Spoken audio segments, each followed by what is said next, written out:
dissected by informed minds and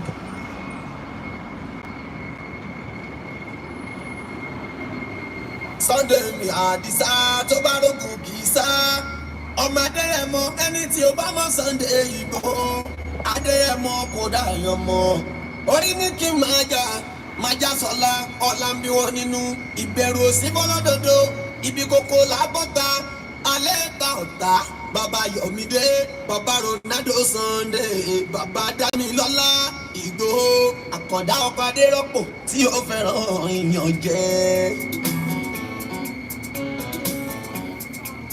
Ìgbòho Sunday mo kí ẹ kú ayọ̀ Ìgbòho ọjọ́ kí ẹ ọmọ Adéyẹmọ Ìgbòho Sunday ìzá ọkọ̀ Adérọ́pò.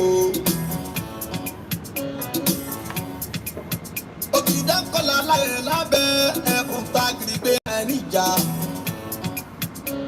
Ìgbòho mọ̀rẹ́ ọmọ alágbàdo òde ọmọ àtàpẹ́tẹ́ wọnú mi.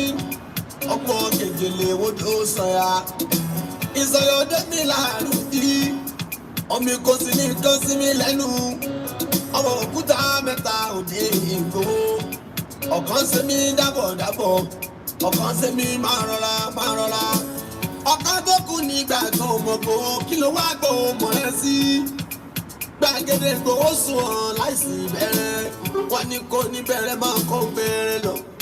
Ẹ̀yin lọmọ bẹ́ẹ̀ ṣì bá bímọ méjì nígbò mọ̀ rẹ̀ àbíkan bọ́ kó sí amúkan yòókù bọ́ sọ̀yà a ó mú ìyá rẹ̀ tí ó lọ́rọ̀ gbọ́ a ó fi ìṣẹ́rú wálé kó lè máa jẹ́ òkútu pa nígbò mọ̀ rẹ̀ má jẹ́ sọ́lá ọmọ wàràmọ̀jẹ́ ọmọ onílé ọ̀la wàràmọ̀jẹ́ ọmọ onílé ọ̀la wàràmọ̀jẹ́ ló máa wọ àjèjì wòyí. Wọ́n ṣe ségesège wọ́n láwọn onígbòmí kó sí mú àwọn onígbòho sọ̀yàwó ẹsẹ̀ ojú pòfírí gbogbo wọn gbòmí kó sí mú wọ́n sì gbòho sọ̀yàwó ẹsẹ̀ Ìgbòho mọ̀rẹ́ ọmọ abẹ́rẹ́ mẹ́ta Ìgbòho ọkọ̀ ṣẹ́ ọkọ̀ tẹ̀ ọkọ̀ tó kù ní gbogbo aráyé fi ránṣọ ẹ̀rí ìyànjẹ́ ní Ìgbòho fẹ́. Ìgbòho mọ̀rẹ́ òkò kákó ní mọ́ra adáadénújà mẹ́ka wọ́n dà mọ́ Ìgbòho. Àfẹ̀yìn kí abútọ́jọ́ òbí rẹ̀ ní tẹ́ntẹ́n Ìgbòho. October 10 lọ́jọ́ tí màmá rẹ̀ ẹwà sílé ayé. Ọmọ Adéyẹmọ ọlá bàbá ló mọ́mọ́ yan ẹ̀mí àbàtà ní mọ́lòóyò. Wọ́n fi rántí bàbá rẹ̀ àtàtà ọmọ Adéyẹmọ. Ọlá àkàrà ń ní kí n jẹ mọ́jà sọ́lá. Bá mi kí wọ́n ní mo dá kẹ́kẹ́ ilé. Ẹnìkan ò lè mọ̀ tán. Kọjá alájú ilé bàbá ta ló fẹ́ mọ̀ lé ẹni jẹ ní lọ. October 10 la fi rántí ọjọ́ òbí ẹni yẹn. Ọjọ́ tó lọ kò yẹ nìkan. Ìtumọ̀ rẹ̀ kó ṣe é dìgbà èmi ní sáà fún gbogbo àbájọ pẹ́ láyé. Ìgbòho Sunday mo kí ẹ kú ayọ̀ ọmọ Adéyẹmọ Ìgbòho Sunday ọjọ́ bí ẹ lò ní màmá ni ó bá mi kí Ìgbòho Sunday wàá ṣe púpọ̀ ẹ̀ láyé òṣòro kọ̀ṣọ̀ wá kí ẹ Ìgbòho Sunday pé ó kú ayọ̀ Ìgbòho Sunday ọjọ́ bí ẹ lè ní mo wí wàá ṣe púpọ̀ ẹ̀ láyé agbára dé.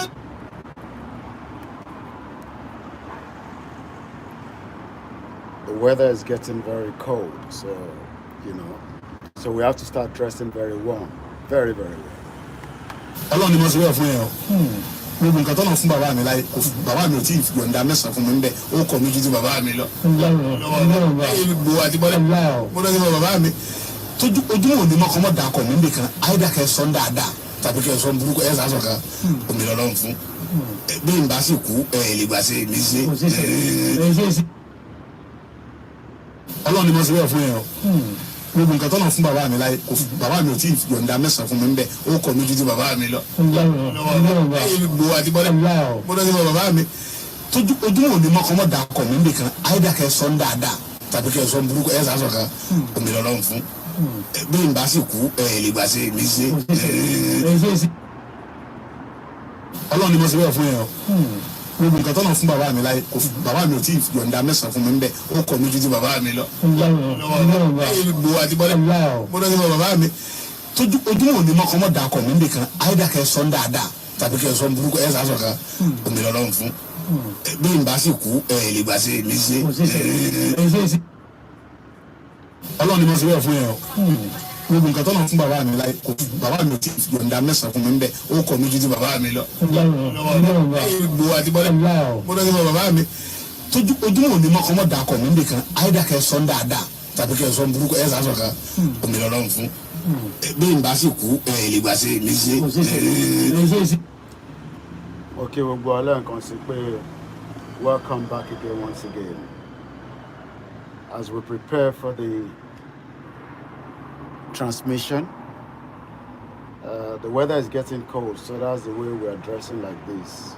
So we dress very, very warm. In 24, the weather is beautiful, and we say thank you so much. Eshegoni, entertain darapọ̀ mọ́ wa. I won't give up.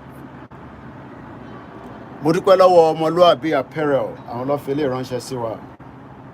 Àwọn ló ní pé ká máa look fine. Ẹ jẹ́ agbọ́n tí Tinubu sọ ní bíbá. The cost of fuel has gone up.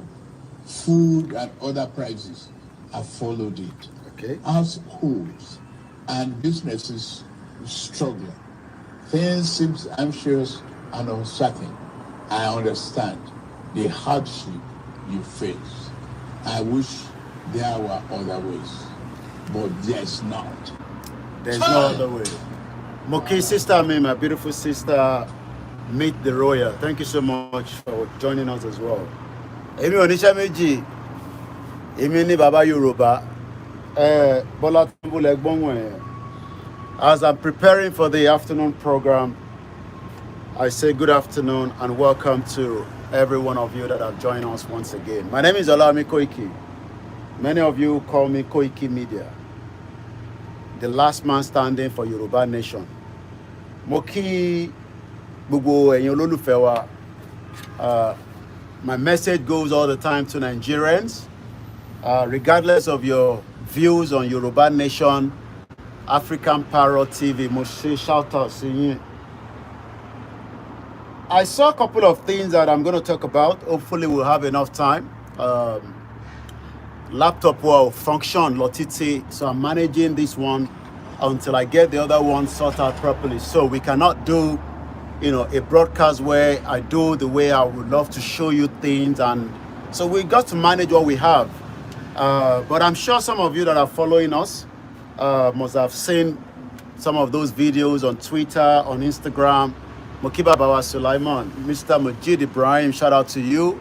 Iyawa Falashade Johnson, shout out to all the Nigerians back home. I know the situation is very, very there. It's very, very difficult. The economy is biting. So the first video that I received came from Oshogbo this morning. A very, very sad situation. Etin Jerayin lese abi. Etin Gori Arayin. There's no doubt about it in my mind. I cannot show the video. Please do not ask me to show it. If not, I'm going to curse you.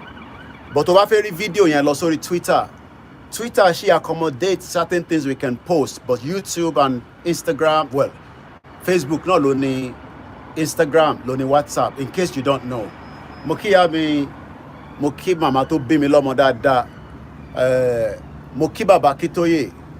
Moki Gowosha, Moki Babawa Chief Banji Ayiloge, Moki Gbogbo ẹ̀yin ọmọ Yorùbá, Moki àwọn ọmọ Igbo, Moki Hausa, Moki Shekiri, Moki Gbogbo Ọbaládé, mo kò lè ṣí fìlà ni torí òtútù mú àwa ní London. So but Moki àwọn Ọbaládé, Moki ìyàwó mi, Moki àwọn ọmọ mi. Moki Great Britain tí mo wà nínú ẹ̀ láti 25 years. Èmi ò rí bí tí a ti náà wá owó nílùú yìí wà wá lọ gé orí èèyàn mo sẹ́ndẹ̀ sí Ìgbòho ṣá ó tara ó ní coordinator bó lélẹ̀ tuntun ṣẹlẹ̀ mo ní ìlú Òṣogbo náà ní ìdàbà mi ìlú Òṣogbo ni. I'm sure some of you have seen the videos if you are following me on my handles. But if you want to see the video, over on Twitter, I cannot show you. Mo dúpẹ́ lọ́wọ́ àwọn tó wà nílùú Òṣogbo. The security is becoming very alarming. And many of you probably do not understand why we are saying that. I'm just doing some adjustments. We expect the government to do what is needed to protect lives and property. That is the job of any government around the world. You know, the responsibility of any government is to make sure that there's security and protection. But the video I received from Oshogbo, orí ẹni yẹn kò sí níbẹ̀ mọ́, wọ́n ti yọrí màá ṣe description ẹ̀ fún yín so that ẹ lè ní understanding the image. Is a very gruesome image. Ọlọ́kadà lọ́pẹ́ni náà. This happened yesterday in Oshogbo. Oshogbo is in Osun State, in case you don't know, for those of you that are non-Nigerians and you're watching me from different African countries. Arákùnrin náà, mo kí Àrólé 1010. Èmi àti wọ́n ṣe sọ̀rọ̀ tán láìpẹ́ ni. Mo kí gbogbo àwọn medias. Mo kí gbogbo yín lẹ́ẹ̀kan sí. So Akeredolu is not in Ondo State. Olagbara. So Akeredolu is living in Ibadan. So operate a state from Ibadan. All these bomb bastard governors. Benny, they're all bomb bastard. Toba sick, go resign now. Kí ló fẹ́ parẹ́ sórí ìjọba fún? Resign and let the deputy take over. But you know they won't do that. Ó wà ní Ìbàdàn, a máa sọ̀rọ̀ lé lórí. Sanwó-Olú was in Ibadan. Oyèbánjí was in Ibadan. All your governors. We don't know whether they are planning something, but if I have any information, I'll tell you. So let's stick to the current situation in Oshogbo. Ẹni tí ìṣẹ̀lẹ̀ sí, tí wọ́n sẹ́ndẹ̀ sí mi láti Oshogbo, orí ẹ̀ kò sí níbẹ̀ mọ́. Wọ́n ti orí tẹ̀ ń rí, orí èèyàn, ọmọ Yorùbá, wọ́n ti yọrí ẹ̀. Kò ń ṣe àwọn ọmọ Ìgbò ló yọ. It is the Yoruba ritualist. Ẹ̀yin ritualist. Ẹ pọ̀ nílé. Ẹ ń wá owó òjijì. So you have all become ritualist. Ritualist nìyí. Èmi ò mọ̀ bí tíyàn ti ń sọ pé ó dìgbà tẹ́ bá gé orí èèyàn lẹ máa lówó lọ́wọ́. Gbogbo àwọn tèmi rí tó ń lọ tó ń bọ̀ nísìn. Èmi ò rò pé òyìnbó máa ń gé orí èèyàn kíyàn tó lówó lọ́wọ́. It is only in that bomb bastard country, tẹ́ ń pè Nigeria. So many of you do not know what is happening in Yorubaland today. Wọ́n gé orí yẹn. Nígbà tó gé orí yẹn tán, kò yé yín nísìn. Wọ́n tún wá ṣe kí ni? Wọ́n yọ heart. Ó dà pé wọ́n need the heart yẹn. Wọ́n ti yọ heart ẹni yẹn. Wọ́n tẹ̀ tí wọ́n fi sílẹ̀ níbẹ̀. Wọ́n gé ọwọ́ ẹni yẹn. Wọ́n náà tún wá gé side ibì kan ní ọ̀pá ibi ìtàn ẹsẹ̀. Wọ́n sọ di màlúù. This is happening in Yorubaland, in Yoruba territory. But because some of you cannot be bothered, so at the end of the day, this happen every day. So we move on. While that is going on, many of us need to understand that if we do not allow Nigeria to dissolve, the crisis that we are still looking up now, is just the beginning of what is more to happen within the next 8 years or 4 years of this government. This government has nothing to offer, just like Buhari was unable to offer anything, dead or alive. We don't know whether that is the real Buhari or not. But what I can tell you is that we will be here to remind you all the time, all these problems. And somebody like me, I'm documenting it so that it can be used at the appropriate time. Yeah, Akeredolu bomb bastard is running on those states from Ibadan. I don't understand how that is working, but I'm going to come back to him later. He's not feeling very well. He's a sick man. So he could resign. But they're not going to resign. Akalamago TV, shout out to you. Moki, Yoruba media as well. Koikimedia. Don't asked me to pray for Nigeria, that the scripture, this is going to be my second program today. I did one at about 2 o'clock in the morning. While some of you were sleeping, I was still live running a program. Most often, I am the last man standing when it comes to the movement. Because I know that many of you, we need to educate you. We need to bring you to the standard of why we want to come out of Nigeria. And when I talk, I'm not directing my message to you, but I direct my message to all the bomb bastard politicians that have held our life to bondage. Let me show you this. This is in Ibadan. Part of why we say English town, is a crime scene. I received this video. I'm going to play anthem in just about a few minutes. This video was sent to me. No, don't delete. How do I go back? This video was sent to me from, again, some of our listeners. I've been managed, hold on. I'm sure some of you have come across the video. I mean, so in case you don't see it properly, don't say Koiki, I don't Mori. Tell about Serial sorry platforms me over Nibe, and you can watch it properly. Couple of things I want to talk about this video. I'm not worried about the dilapidated. Awolowo mama shake me from gbogbo àwọn olórí burúkú àwọn bomb bastard àwọn Yoruba politicians. Awolowo mama fi èpè ràn wọ́n lọ́wọ́. Because Awolowo gave them a better education, free education during the regional government. How much does it cost? I mean, to put a school, classroom, how much does it cost? It doesn't cost much. Ekonoke, we have everything, Ekonpako, Egberufule lori, Efichia sibe, káwọn ọmọ jókòó kó lọ sí school. That has become very difficult for all these bomb bastard governors. Láti Lagos State, títí dé Kwara, they are all bomb bastard. Èmi ni mo sọ bẹ́ẹ̀. So, but what I'm more concerned about this video that I'm going to play now is one béèrè lọ́wọ́ ọmọ GSS 3 kò gbọ́ pàápàá kò gbọ́ English. Ṣé mọ̀ pé the same problem that I now go through when we were in secondary school. I went to Abeokuta Grammar School when things were still better, not as it is right now. My monitor.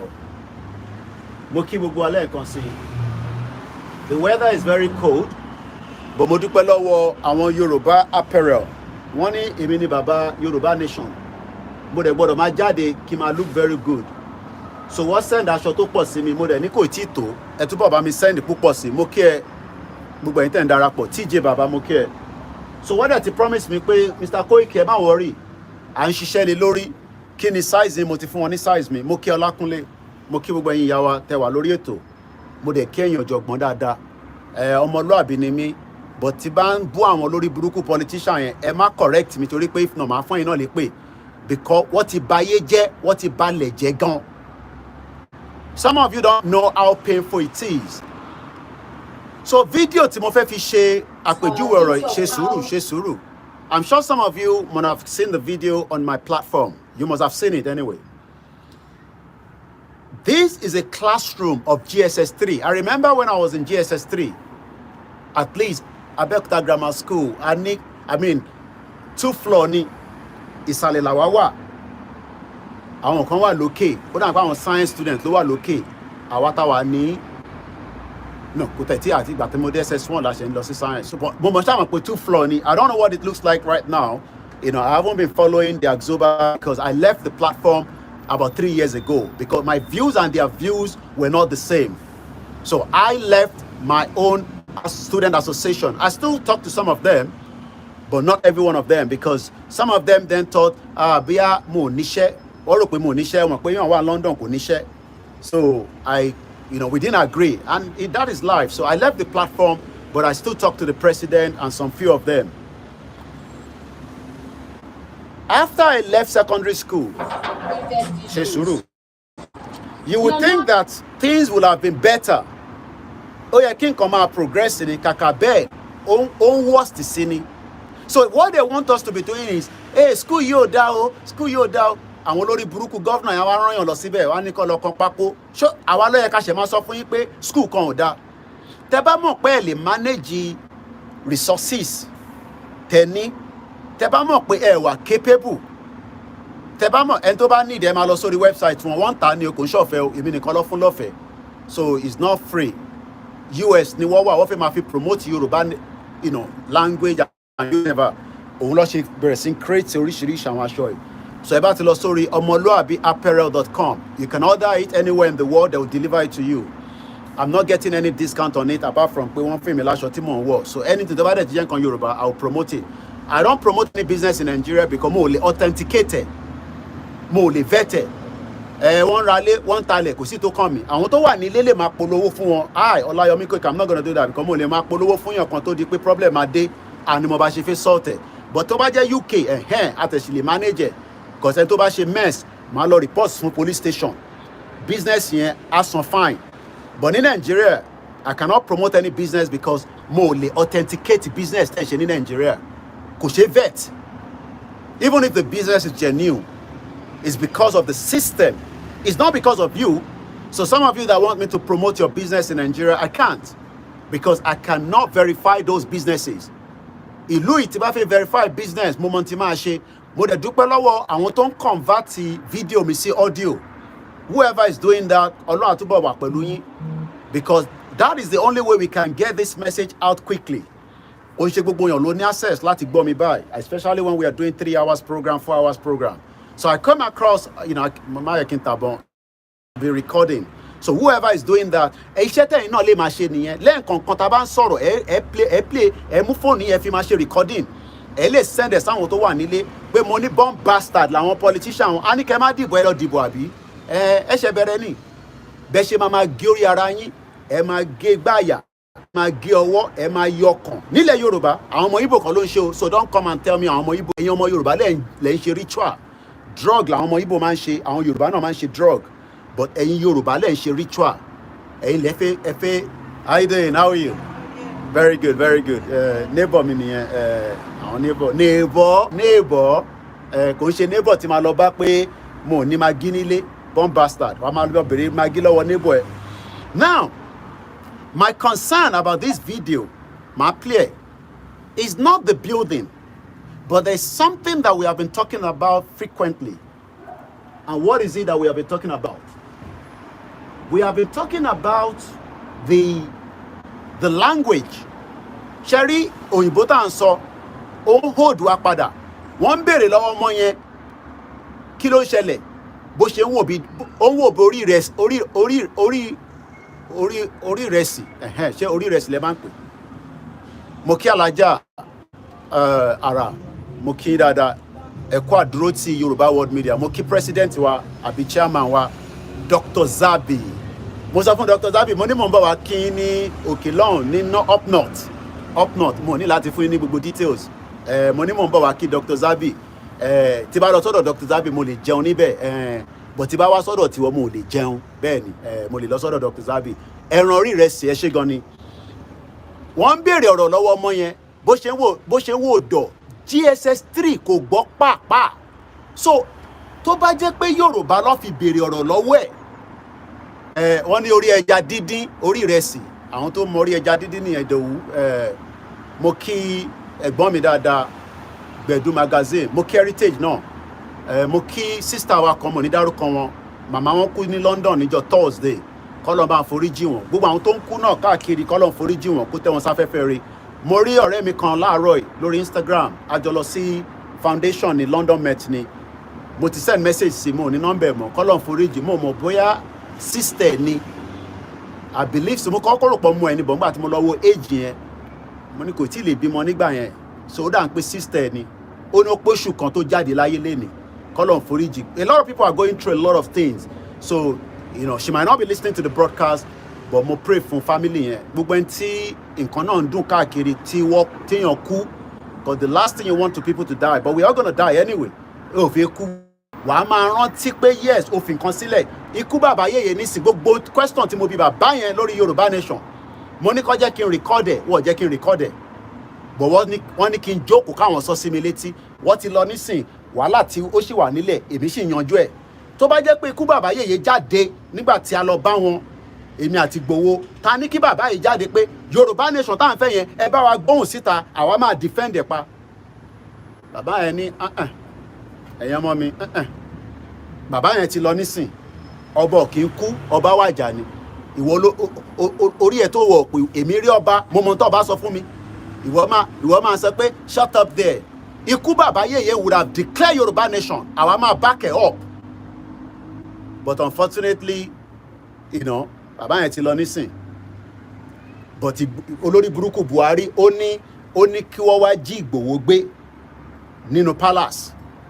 Ntí Ìgbòho sọ fún ikú bàbá yèyé ìyẹn adijọ́ wájú ẹ̀ máa gbọ́ yẹn kò ń ṣọ̀rọ̀ nísìn gbogbo ọ̀rọ̀ kan níyàn ń sọ síta àǹfààní ni privilege ni pé mo jókòó àwa mẹ́tẹ̀ẹ̀ta péré lájọ wà nù yàrá bẹ́ẹ̀ ni mo sọ fún yín kò dẹ̀ ń ṣe nǹkan kò ń ṣe mẹ́ta kò ń ṣe márùn-ún la lọ bá ikú bàbá yèyé kọ́lọ̀ fi orun kẹ́ bàbá yẹn tó bá yẹ pé bàbá yẹn ó follow níta sọ fún wọn ni níta ń sọ ìkọ́ la máa sọ nísìn ta ló kí ni kàn wá pẹ̀lú UN kí ni kàn wá pẹ̀lú British, but ìyẹn is another conversation.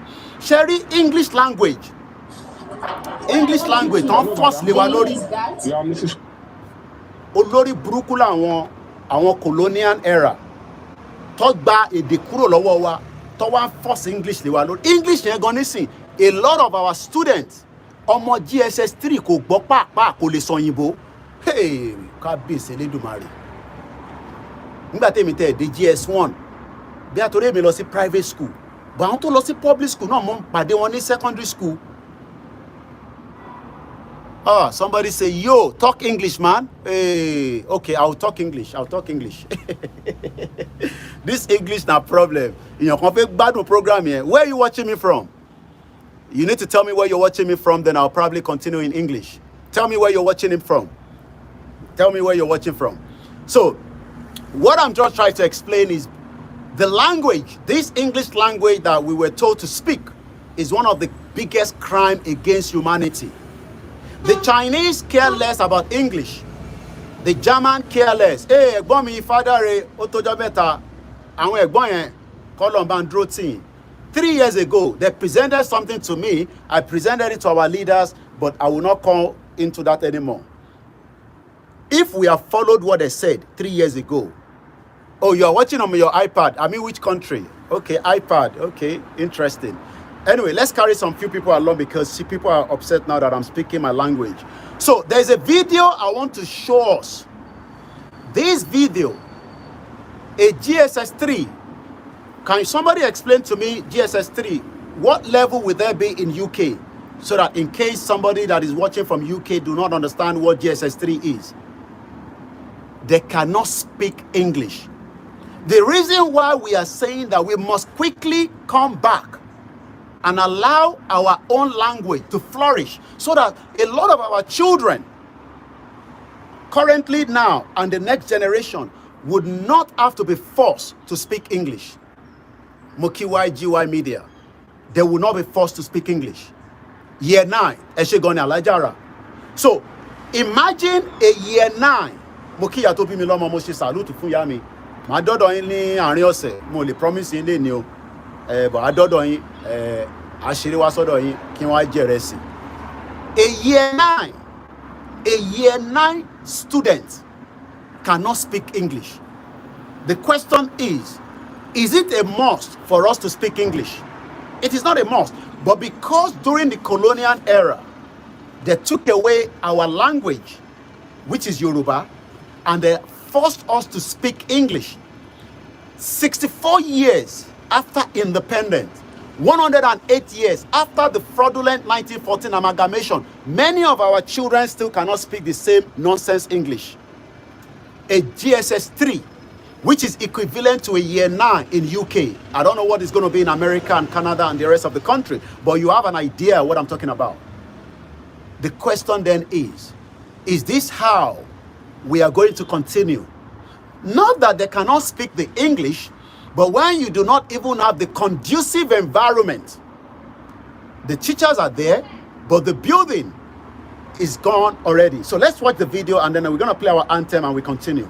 In case you want to see the video properly, it's on my Facebook, it's on my TikTok, it's on my Instagram. This is happening. This is just one out of many I saw another one in Edo State. Those ones were even sleeping on the floor. These are very, very sad situation time for the country called the Giant of Africa. I call it the Ant of Africa. Let's listen to this. Mrs. Which subject are you taking? I'm taking Christian religious studies. Why your student is still sitting on the ground like this? That is the condition we are facing here because of shortage of classrooms. That is the condition because of shortage of, not that we don't have the land. We have the land to build, but we don't have the faculty of those governors to know that they have to build classrooms. Let's continue. A very good afternoon and welcome. It's okay, thank you. Yes, sir. Now, listen to this side. What's your name? What's your name? Damn CMS. What class are you? Yeah. What class are you? What subject are you taking? Hold on. Let me rewind that a little bit. He was able to pronounce his name. Your name? I mean, what is your name? Everybody knows that. My name is Ikechi.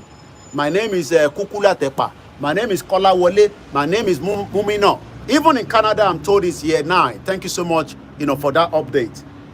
Now, how can a year 9 not able to speak a very basic English? Is because we have been forced that English is the right language that must be used to communicate in a country that has 350 something ethnic groups. And today, 108 years after independence, we still have many of our children, whether Yoruba, Igbo, Hausa, and the rest of the ethnic groups, cannot still speak this English. The question is it not better for us to pull back now and then start talking about our own local language to communicate with? And English will be a secondary language. Go ahead. What's your name? Damn CMS. What class are you? Yes, TV. What subject are you taking here? CRS. So he was able to answer 3 questions. What is your name? Somebody said we have 520 languages. Thank you so much. What is your name? My name is Dancy. What class are you? GSS 3. What subject are you being taught? CRS, Christian Religious Knowledge. I did that as well in secondary school. The question that comes after this year 9 equivalent got stuck. Let's listen.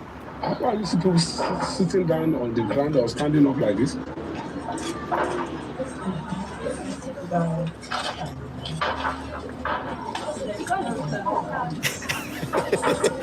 English became stuck. He cannot answer. Who is that? Who can speak English very well? Now, the man now realized that he's wasting his time. This one, he know if he speak. It's not his fault. Don't put the blame on this year 9. Let's put the blame on these bastard politicians that were all taught under a free education under Babawolowo. But today, this is in Ibadan, in Oyo State. Somebody is even telling me that a YX student of SS3 cannot speak English. And you expect that country to function. So the man realized that this one now is not his fault. If they've asked the young boy to speak in Igbo, speak in Hausa, speak in Yoruba, I can tell you that they will speak fluently without any problem. When you go to China, Moki sister Miolajiri, we spoke for like almost 12 minutes. She's a family. Some of you don't know that. So, and I don't know anybody. My family, me, family. So, so, but I'm not going to go there. Thank you so much for the chat this morning. I'm very accessible. If you want to talk to me, at least, mommy me konti Koikimedia October 1st. Okora mommy lọ́wọ́ ni ó pariwo phone má yẹ kí irú o máa pariwo phone àwọn tó mọ value nìyẹn. Mo dẹ̀ dúpẹ́ fún gbogbo ẹ̀yin tẹ́ mọ value náà. Ṣẹ́rí media ẹ̀ ń fi media ṣeré tí mọ value media kọ́lọ̀ ń jẹ́ ká mọ̀. Al Jazeera is a sponsor platform by Qatar government. Àwọn ló ń ṣe narrative tó ń lọ ní media. Narrative tó ń gbé jáde kò favour Israel. You will fund the media. You will fund the Yoruba world media. You will fund the home-based media if you really want us to succeed in this Yoruba nation struggle. tí méjèèjì yẹn bá ti fail, both the world media, the home-based media, and the kò ń ṣe gbogbo akọ́lájọ wà together, but àwọn kan tó wà tó jẹ́ independent. If we fail the media by not supporting it, it will be a struggle láti compete, láti deliver message Yorùbá nation. Media gangan ló níṣẹ́ lọ́wọ́. Ṣé rí gbogbo àwọn YSDM yẹn, mo ṣì ń bọ̀ fún wọn ni mo sọ. They have a lot of work to do, and we have to start talking about those jobs. Kò ń ṣe pé ká kàn máa gbọ́ YSDM, ká máa polówó YSDM. Tó bá ní ìdówó kọ́ wá sọ fún wa, ká gbé wọn síta, káwọn èèyàn àwọn ESN every week ló ń ṣe fundraising. 3 years ago, àwọn brother mi kan wọ́n wà lórí platform yìí, lọ gbé proposal kan wá fún wa, mo present ẹ̀ fáwọn leaders wa, bí a ló máa work lọ́la. Mo ní èmi gangan ní Yorùbá nation. Èmi ni last man standing movement yìí, tó bá ti sú gbogbo wọn, èmi ṣe bẹ̀rẹ̀ ni. Mo sọ fún yín, ẹ rò pé mo ṣeré. Now, a year 9 is struggling to communicate in English. Number one, why is it struggling? It's because of the problem that we are trying to diffuse. But some of you think it's a joke. Imagine this year 9 cannot speak English at GSS 3. I mean, by the time he gets to SS1, you know when you listen, push any until he succeed out of secondary school.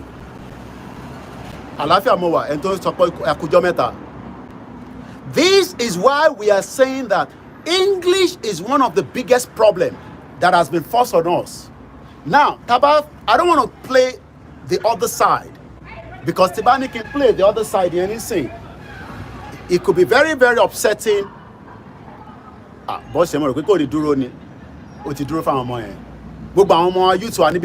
Every one of them, they go on free bus until, as long as they're in full education, free bus pass. Money.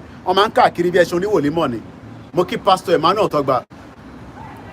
Number one, there's no problem when we have Christian being taught. Christian, CRS. I did CRS in WAEC. Good at most Islamic study as a Muslim. Ni Islamic study, ni secondary school, but I refused to do that. I did Christian religious knowledge. Ni secondary school from GSS 1, and I passed it even up. Because Bible timomo. Koda mo fe mo ju yen gan ju Quran gan lo.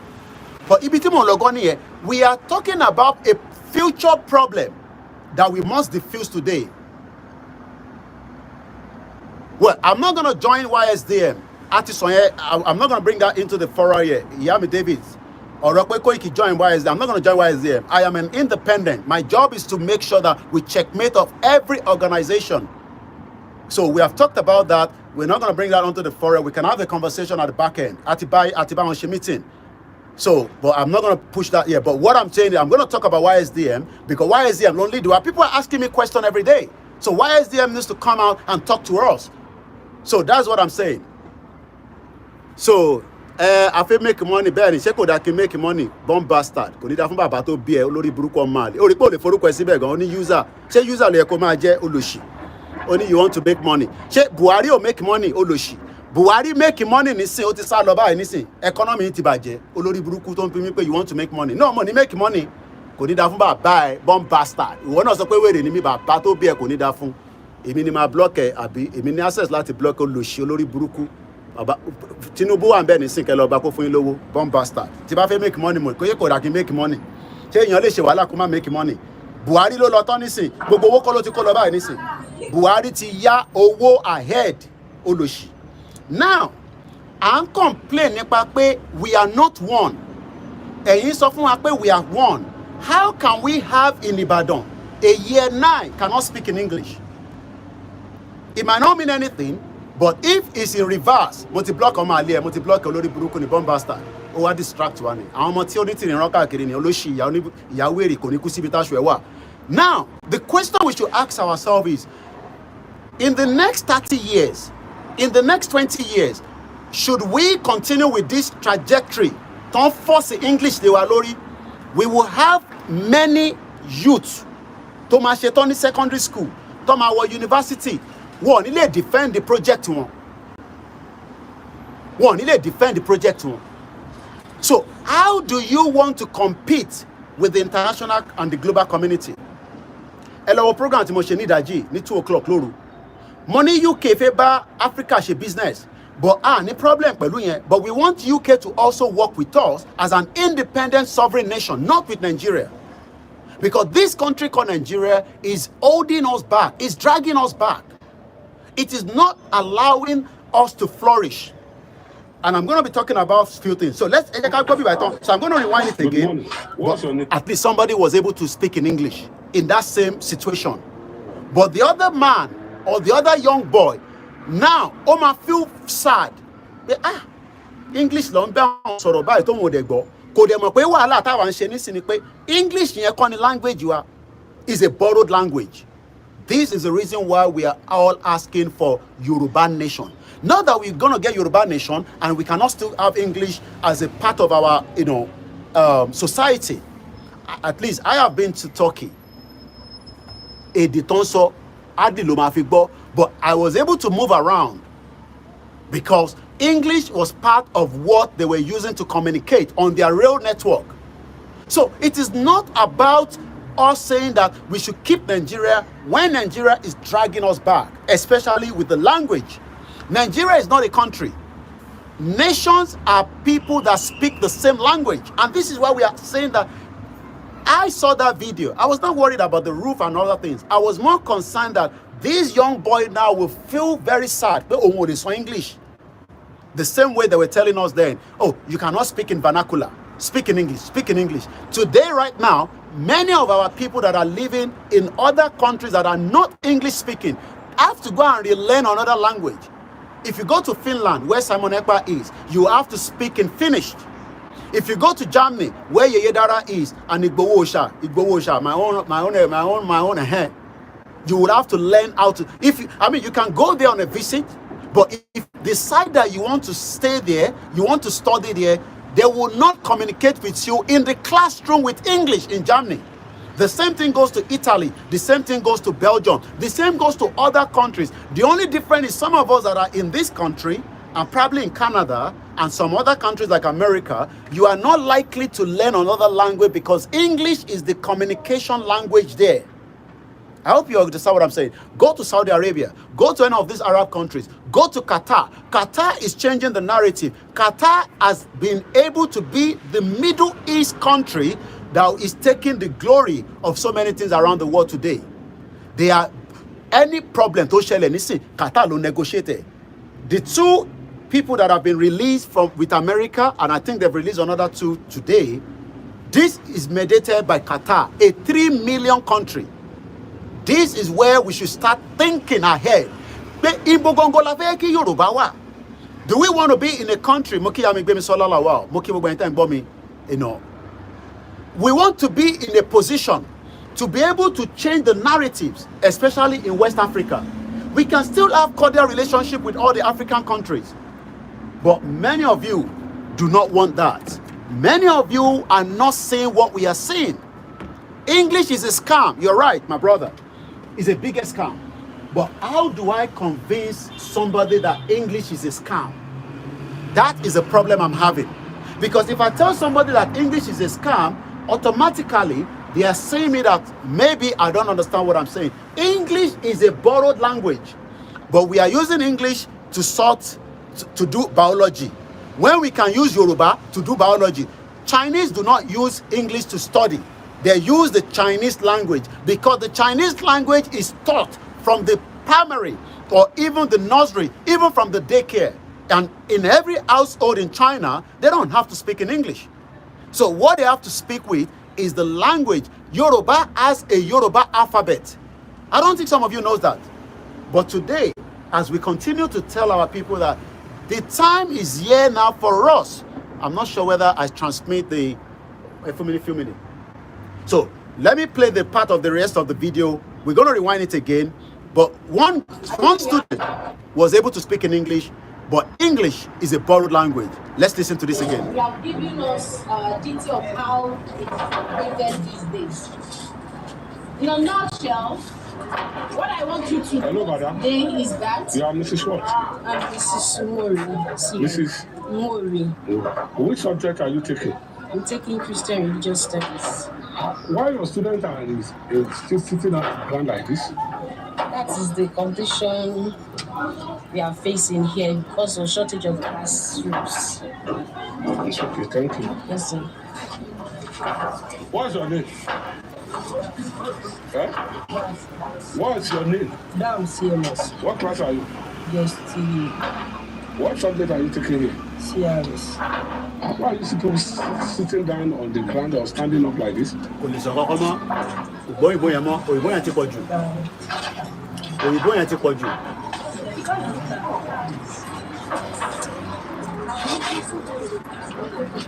is Sant?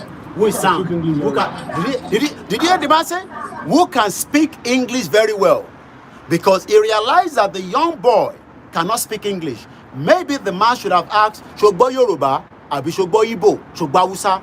I'm sure the boy will have responded very well and fluently. Language is one of the reasons why a nation is a country.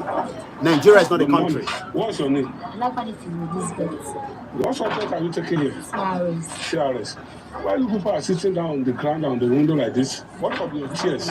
Yeah? Because there's no roof. One. What happened again? If there's roof, do you have chairs here? No. Are you comfortable with it? No. What are you saying now? Are you appealing to the government or the old students? Did you hear that? How can they be appealing to the old students? The responsibility of the school has got to do with the government. Mokia Kentos, Abebi, Mr. Fatai, Kazemoki, I'm just mentioning it. Hey, Comrade Kubodoku, Olabandrutin.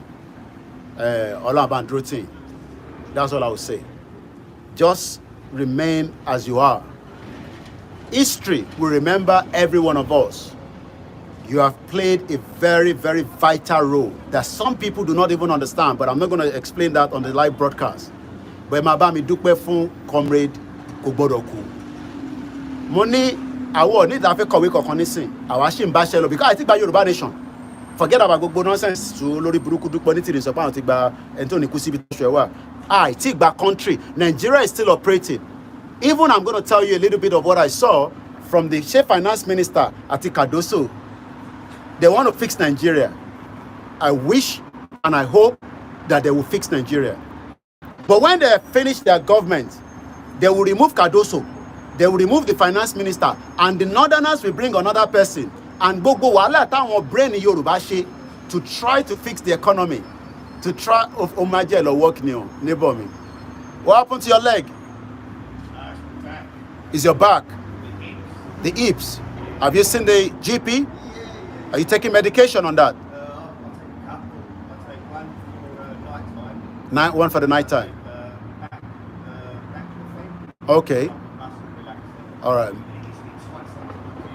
I think probably maybe just a little bit of relax. Do you know what sauna is? Sorry? Sauna and swimming. Yeah. Would help you Yeah. Yeah, because I saw the way you were, you were moving. All right then. And the cold is not going to be helping as well anyway. I said the cold, the weather. Do you know what? The hot summer, that's when I suffer worse. Really? Yeah. Wow. Like the head clapping and things, the heat, I can't take it. Okay. I've actually really enjoyed myself this summer. It's not been that hot. All right, take care. Oh my God, I'm walking. Take care, bye-bye. So now, what we should start asking the question is, the parent of this family these children, one of them will not be happy. Mukibabawa Akinbaye Victor Omobolaji Mukibawa to wa labeto. Some of them are watching, but they're using another account to watch us.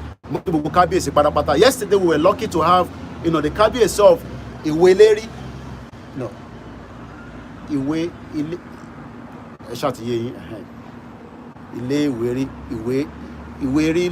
Iweri. We had the Kabiyesi with us on the TikTok yesterday. Ibiyemi Moke. So why are we continuing to say to ourselves that Yoruba niwa Iwere Ile? Iwere Ile. Mo mix it up. Ile Iwere Ile. Báwo mo tẹ̀ ṣe pass Yoruba gan ní secondary school kò tẹ̀ tí yé mi. Ọlọ́run kó ṣàánú wa. While we are saying that we want Yoruba nation, Moki Baba wa, Mommy wa Ayo Ayeni, Ola Bandroti e Shigonima. Utojo beta, Mommy wa Fatusi, Elizabeth, Mokima, Moki Dr. Leo for the great work they are doing and the rest of us as well. While we are saying that we want Yoruba nation, they are appealing to the government. The government is not going to do anything because the government is so busy. After this, I'm going to play the anthem. This is Bola Tinubu. Food and other prices have followed it.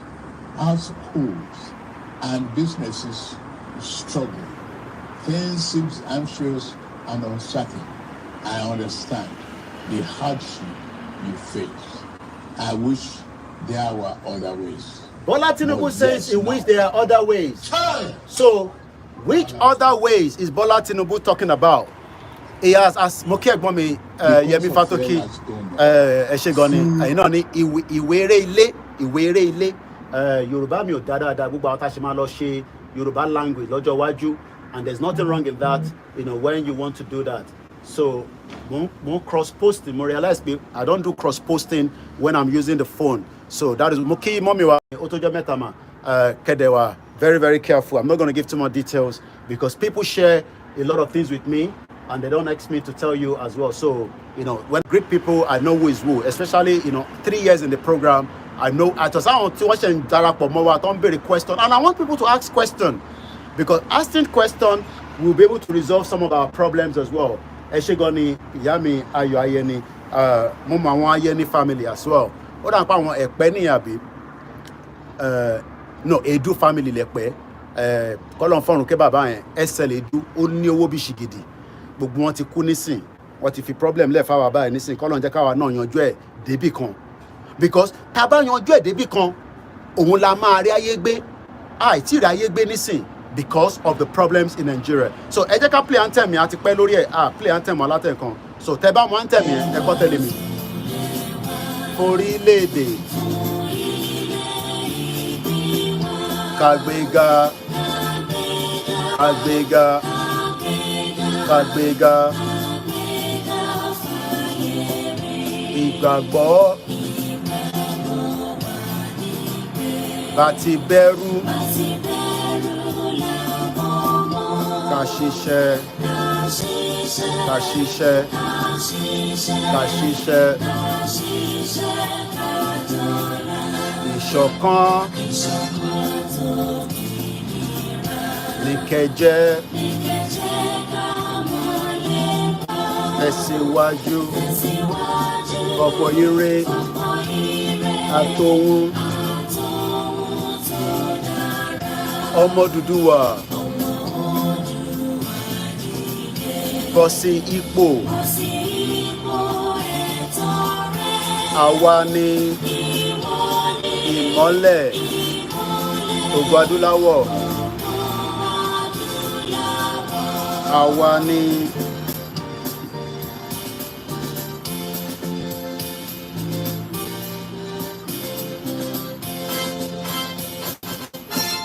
ẹ máa wonder pé kí ló ń pa mí lẹ́rìn.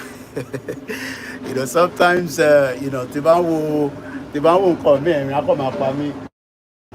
Ṣé ń lọ dọ̀gọ̀dọ̀ bíi mọ́tò Abẹ́òkúta báyìí àbí táyẹ̀ ti fọ́ ni.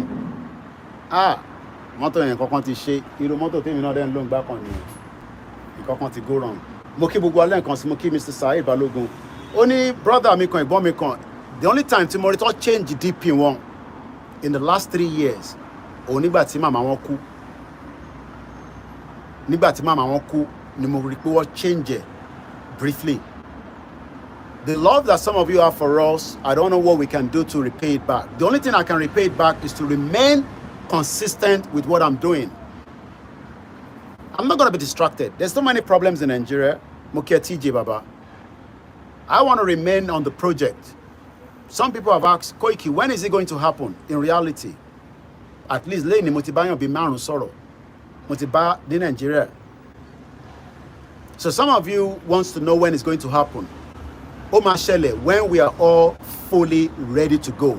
So àwa gbọ́dọ̀ campaign ẹ gbọ́dọ̀ máa lọ mú kí ní Badagry. Tálẹ́ni tí mo sọ ìbàbá mi Sulaiman. Picture tèmi àti wọ́n yà láti bí ọdún mẹ́ta ló wà lórí status. It hasn't changed it. And some of you have done the same thing. So we appreciate it, we love you, and we say to you, ẹ fọkàn balẹ̀, kò ń ṣe tí Tinubu ló ń sọ, Tinubu náà fẹ́ fix Nigeria, kọ́lọ́n fún ṣe. Thank you so much, Mrs. Kemi Uniki. But I am saying that this Yoruba nation struggle, any media to danto, any world media, any home-based media, but èmi Koikimedia, double layer ni. Double layer. Kọ́lọ́n bá fọ̀run kẹ́ ẹ̀gbọ́n mi àpọ̀. Ẹnu wọn mo ti kọ́kọ́ gbọ́ pé presidency sọ pé wọ́n gbọ́dọ̀ ní kankan bá Koiki ṣe ní London. Láti presidency lọ ti sọ fún Dàpọ̀ Williams pé anything tó bá fẹ́ ṣe tó bá ti involve federal government wọ́n gbọ́dọ̀ pé Koikimedia sí. Ẹ̀gbọ́n yẹn bẹ́ mi títí mo ní no. Mo ní gbà tí Buhari ń bọ̀ in tó sọ pé òun máa ṣe kọ́ ló ń ṣe olórí burúkú ni. Wọ́n ní má máa sọ yẹn jáde Koiki. Ọ̀rẹ́ wọn kan ìgbà tí mo lọ lé ní few years back ká tó bẹ̀rẹ̀ Yorùbá nation, bus stop ni mo wà ní mọ́tò wọn kọjá lára mi, wọ́n kọ́ reverse padà ní big car big man. Ó ti padà lọ London, wọ́n mi ṣe fàájì Nàìjíríà. Èmi lọ Nàìjíríà ṣe 3 weeks, I do like 6 weeks or 8 weeks. Bá ṣe wọnú mọ́tò wọn ni ibo ló ń lọ ní ibo mo ń lọ, èmi ń ṣe fàájì káàkiri ni bí ṣe tẹ̀lé wọn wọnú mọ́tò nìyẹn. Nígbà yẹn ni wọ́n tẹ bá rántí yí ẹ̀kan wọ́n ní Ọbásanjọ́ wà ní Nàìjíríà kò sí ní Nàìjíríà. Mo mọ̀ tó ṣẹlẹ̀ nígbà yẹn. Wọ́n ní Ọbásanjọ́ wà ní Nàìjíríà kò sí Nàìjíríà. I don't know what was happening around that time. Orí ìjókòó ní ẹ̀gbọ́n yẹn ti pe Ọbásanjọ́. Wàláì. Àwọn kan ní wọ́n ní bàbá contact lọ́wọ́. Ọ̀rọ̀ tí mo ń sọ yìí àtẹ̀tí bẹ̀rẹ̀ Yorùbá nation. Ìṣojú mi báyìí lọ ṣe pé Ọbásanjọ́ ló gbé sí speaker. Wọ́n ní àbúrò mi kan wà níbí báyìí Koiki. Ó ní bàbá pé wọ́n ní ẹwà Nàìjíríà, bàbá yìí náà wọ́n sí Nàìjíríà o. Àwọn Yorùbá kan ní jẹ́ ẹ lọ, àṣírí lẹ gbọ́ lẹ́nu mi yẹn. Ibi tó ti inú Nàìjíríà connection tó wà lọ́wọ́ wọn tó ti gbà. Àwọn tó ń ṣe pé Tinubu nísìn wọ́n kọ̀ fi gba connection lára Tinubu ni, that's all. Wọ́n kọ̀ fi gba connection lára Tinubu. Kí ló dé tí Tinubu ò fi Délé Aláké kó fi ṣe information minister? Èbí òun ló ṣe commissioner for information ẹ̀ ní Lagos State. Délé Aláké náà fẹ́ jẹbẹ̀, òun náà fẹ́ lówó dáadáa. Ó lọ fi sí mineral resources. Kódà ó náà òun lòun sọ fún Tinubu pé ibẹ̀ lòun fẹ́. Àwọn ọ̀wọ́ ní problem pẹ̀lú gbogbo yẹn. But what we are saying is that gbogbo àwọn tí Tinubu assemble kalẹ̀, they are the best. Wọ́n dẹ̀ sọ fún mi pé ayẹ ni àwọn ọ̀sàlẹ̀kó nìyẹn, àwọn SLEDU, àwọn ẹ̀pẹ́ nìyẹn, bàbá yẹn ní owó bí ṣìgìdì. So ẹ má expect pé gbogbo àwọn elite wa ló máa tẹ̀lé wa. No. Wọ́n gbọ́n tá à ń sọ. Gbogbo wọn mọ̀ pé problem wà Nàìjíríà, but àwọn kan ti ní access tó yẹ pé wọ́n lè survive for the next 20 years. Tó bá manage, àwọn kan dẹ̀ ti invest. Irú àwọn tí mo sọ tí mo ń dárúkọ yìí, mo sọ fún pé tí Buhari kó tó dé UK, Dàpọ̀ Williams ti wà where kó tó announce Buhari ń bọ̀ ní Nàìjíríà fún yín kó ń bọ̀ London, àwa ti wà where. And there were so many other areas. Ó kọ̀wé fún Buhari now. Bureaucratics, èmi mo lọ bá wọn cover ní Nigerian High Commission. Àwọn lọ torí wọn mo ṣe dé àkókò. Now let's come back into the program again. I was listening to the finance minister this morning, Lori channels. I'm going to go on my YouTube. Phone is slow a little bit. And what I was watching there was like, these are men that are ready to fix Nigeria. Hopefully they'll be able to fix it, according to them. Because we know that nobody can fix Nigeria. Nigeria is unfixable. Nigeria is unfixable. So anyone saying that they're going to fix Nigeria, run from there.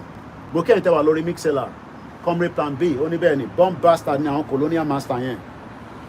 Oni weather very hot ní Ìbàdàn. Mo ń bọ̀ láìpẹ́, ó kù díẹ̀. A jọ máa lọ Jamala ni. Pẹ̀lú ògo Ọlọ́run. Okay. YouTube mi ti padà. Mo fẹ́ lọ play òun lélẹ̀. ó máa ṣe advert nísìn okay channels television yẹn ló ń ṣe advert o monetization ló ń pè máa sọ fún mi pé mo ní ìdówó channels television tó lówó lọ́wọ́ wọ́n ṣì ń gba monetization lórí YouTube èmi ò dẹ̀ rí monetization gbà láti April èèyàn kan wá sọ pé you are doing it for money bomb bastard mo kí ẹ jàre easy dollar mo kí ẹ ní Houston another brother there mo kí gbogbo àwọn ìlànà pátápátá mo dẹ̀ kí àwọn YSDM but I'm gonna talk about YSDM tẹ́ bá máa bínú lẹ́ máa bínú independent media ni mí my job is to make sure that we ask questions and those questions must be answered mo sọ pé tẹ́ bá ní ìdòwò ẹ sọ fún wa we cannot allow ourselves to continue without having what people wants to know YSDM is the èmi kọ́ ni mo ń lead the movement media lèmi and I don't have to go and bury myself into any organization mo wà lórí program àwọn global directorate níjọ́ Saturday gbogbo tó ń sọ mo kàn ń gbọ́ independent lèmi so ẹ jẹ́ ká gbọ́n tí what they are saying is that wọ́n ní Nigeria is expecting $10 billion forex inflow in weeks finance minister I'm not gonna argue with them àwọn ọlọ́mọ bí tó ti fẹ́ rí owó yẹn wọ́n máa yá ni wọ́n máa ṣe kinní kan ni I don't know but my concern is that ṣe rí gbogbo ètò tí Tinubu ń tò yìí with the hope pé òun fẹ́ make sure pé sẹ́ Nàìjíríà ṣiṣẹ́ kóun tó lọ ẹ má bínú ẹ̀ tẹ́wà ní bíbáyìí because yeah ó better báyìí that is the responsibility of Tinubu iṣẹ́ tó gbà nìyẹn iṣẹ́ tó lòun fẹ́ ṣe nìyẹn but ìbéèrè tí mò ń fẹ́ bi ẹ̀yin ọ̀jọ̀gbọ́n tẹ́ ń gbọ́ wa ní gbogbo ìgbà ni pé ṣé táwọn àwọn ọkùnrin ńláńlá yìí tí Tinubu assemble àwọn brains yìí tó pọ̀ because Tinubu ti mọ àwọn brains tó fẹ́ lò òun fúnra rẹ̀ gan brain but brain ẹ̀ wọ́n ní ó ti wà frustrated I'm not here to argue that ó gbé finance minister wa ẹ jẹ́ ń lọ wo kí lórúkọ finance minister yẹn ẹ bá dẹ̀ mọ̀ ẹ bá mi sáré fi sí comment section kí lórúkọ finance minister yẹn finance minister Nigeria mo mọ Cardoso òun ni CBN Wálé Ẹdùn bàbá wa Wálé Ẹdùn ẹ kú iṣẹ́ takuntakun àwa ń wò yín báyìí ẹ fẹ́ make Nigeria kó great àbí no problem ẹ fẹ́ jẹ́ kí Nigeria kó great kó lè máa compete pẹ̀lú other African countries but ṣé wọ́n máa retain yín ṣá tí Tinubu bá lọ ẹ bá mi béèrè lọ́wọ́ bàbá wa Wálé Ẹdùn ẹ ṣé gan ni Pastor Mo bẹ́ẹ̀ ni ìwé eré ilé we were lucky to have the Kábíyèsí with us on TikTok yesterday mo kí Kábíyèsí ìwé eré ilé ẹ sọ fún wọn pé 1 week yẹn calm down tí ń wà o gbogbo yẹn tẹ̀ ní ẹ Kóìkì Ìgbòho má wálé Kóìkì gbogbo yẹn káwọn governors and èèyàn kọ́dẹ̀ ti hint mi lọ́sàn-án kí n tó bẹ̀rẹ̀ program ó send the report yẹn sí mi àwọn ló jẹ́ kí n mọ̀ pé Sanwó-Olú mo mọ̀ bí Dàpọ̀ Abíọ́dún wà níbẹ̀ Oyèbánjí ó dà pé Dàpọ̀ Abíọ́dún wọn náà ṣèpàdé ní Ìbàdàn ní Agodi èmi ò mọ̀ pàdé tó lọ ṣe but ibẹ̀ ni mo tún wá rí pé Akérédolú ṣì ń operate láti Ìbàdàn one bastard kí ló ń operate fún tó bá mọ̀ pé sick resign kí ló fẹ́ parẹ́ fún Akérédolú tèmi meet bàbá tí mo meet ní 2017 it's not the same Akérédolú that I'm saying it's very ill kọ́lọ̀ fún alálàáfíà ti sọ pé kọ́lọ̀ fún alálàáfíà why are you forcing yourself on the people let your deputy take over àmọ́ pé yẹn náà fẹ́ jẹ governor náà ni but tó bá dé lọ ṣe election àwọn èèyàn vote fún the right person mo padà bọ̀ lọ́dọ̀ àwọn yẹn Mr. Wálé Ẹdùn òyìnbó tẹ̀ ń sọ yìí ti pọ̀ jù the former finance minister said a lot of things olórí burúkú ẹ̀ wọ́n ló ti sá lọ nísìn obìnrin yẹn Zainab kò sí Nàìjíríà mọ́ ó ti sá lọ just like Dezeni náà sá lọ nígbà yẹn Dezeni àti mú mọ́lẹ̀ sí bíbá ẹ jẹ́ ń pọ́n wọn lé ẹ mọ̀ pọ́n ọmọ Yorùbá ni wá ẹ mọ̀ ò lè máa sọ tí bá ní Wálé Ẹdùn nísìn wọ́n ní mo lẹ́kọ̀ọ́ ṣe jẹ́ kí n fi bàbá yẹn sí Jàkó Olúṣọlá ti ń bínú ó ní Kóìkì kí ló ń pè wọ́n ní bàbá fún ẹ jẹ́ àpè wọ́n bá ó ti bímọ náà lóòótọ́ these are okay Mr. Wálé Ẹdùn wants to project the economy of Nigeria to work And we pray it does so that Ali is problem because Nigeria has not broke to pieces right now as we want it. It has not disintegrated. It has not dissolved. So their own job is different from our own. Their one is to fix Nigeria. Our own is to dissolve Nigeria. Because Mr. Wale Edun will not be able to be retained after being respect for our Yoruba. And to just CBN governor wa níbí báyìí orúkọ la máa ń là mọ́ lórí òun gan expect kí n fún ní Mr. Gonse, but let's leave that anyway. So Mr. Wale Edun, we understand what you're trying to do. You want to make Nigeria to be having enough forex, but the question I'm asking you is, I hope that after Bola Tinubu government you will be retained again so that you can continue to the trajectory to keep that economy of Nigeria, or are you going to be removed? Are you going to be removed as the finance minister that worked very hard to make sure that Nigeria glory is there? Because I am concerned that after this government, the next government that is coming, nobody knows what they're going to do. Very popular, man. We all had clash. Sherit ọ̀rọ̀ Tinubu yìí ó dá ìjà gidi lẹ̀ láàrin ọ̀pọ̀lọpọ̀ àwa àti Yorùbá ara wa.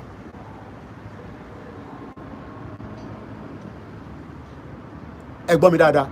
This government tó wà ní ẹ̀, it created a lot of fight between Yoruba to Yoruba.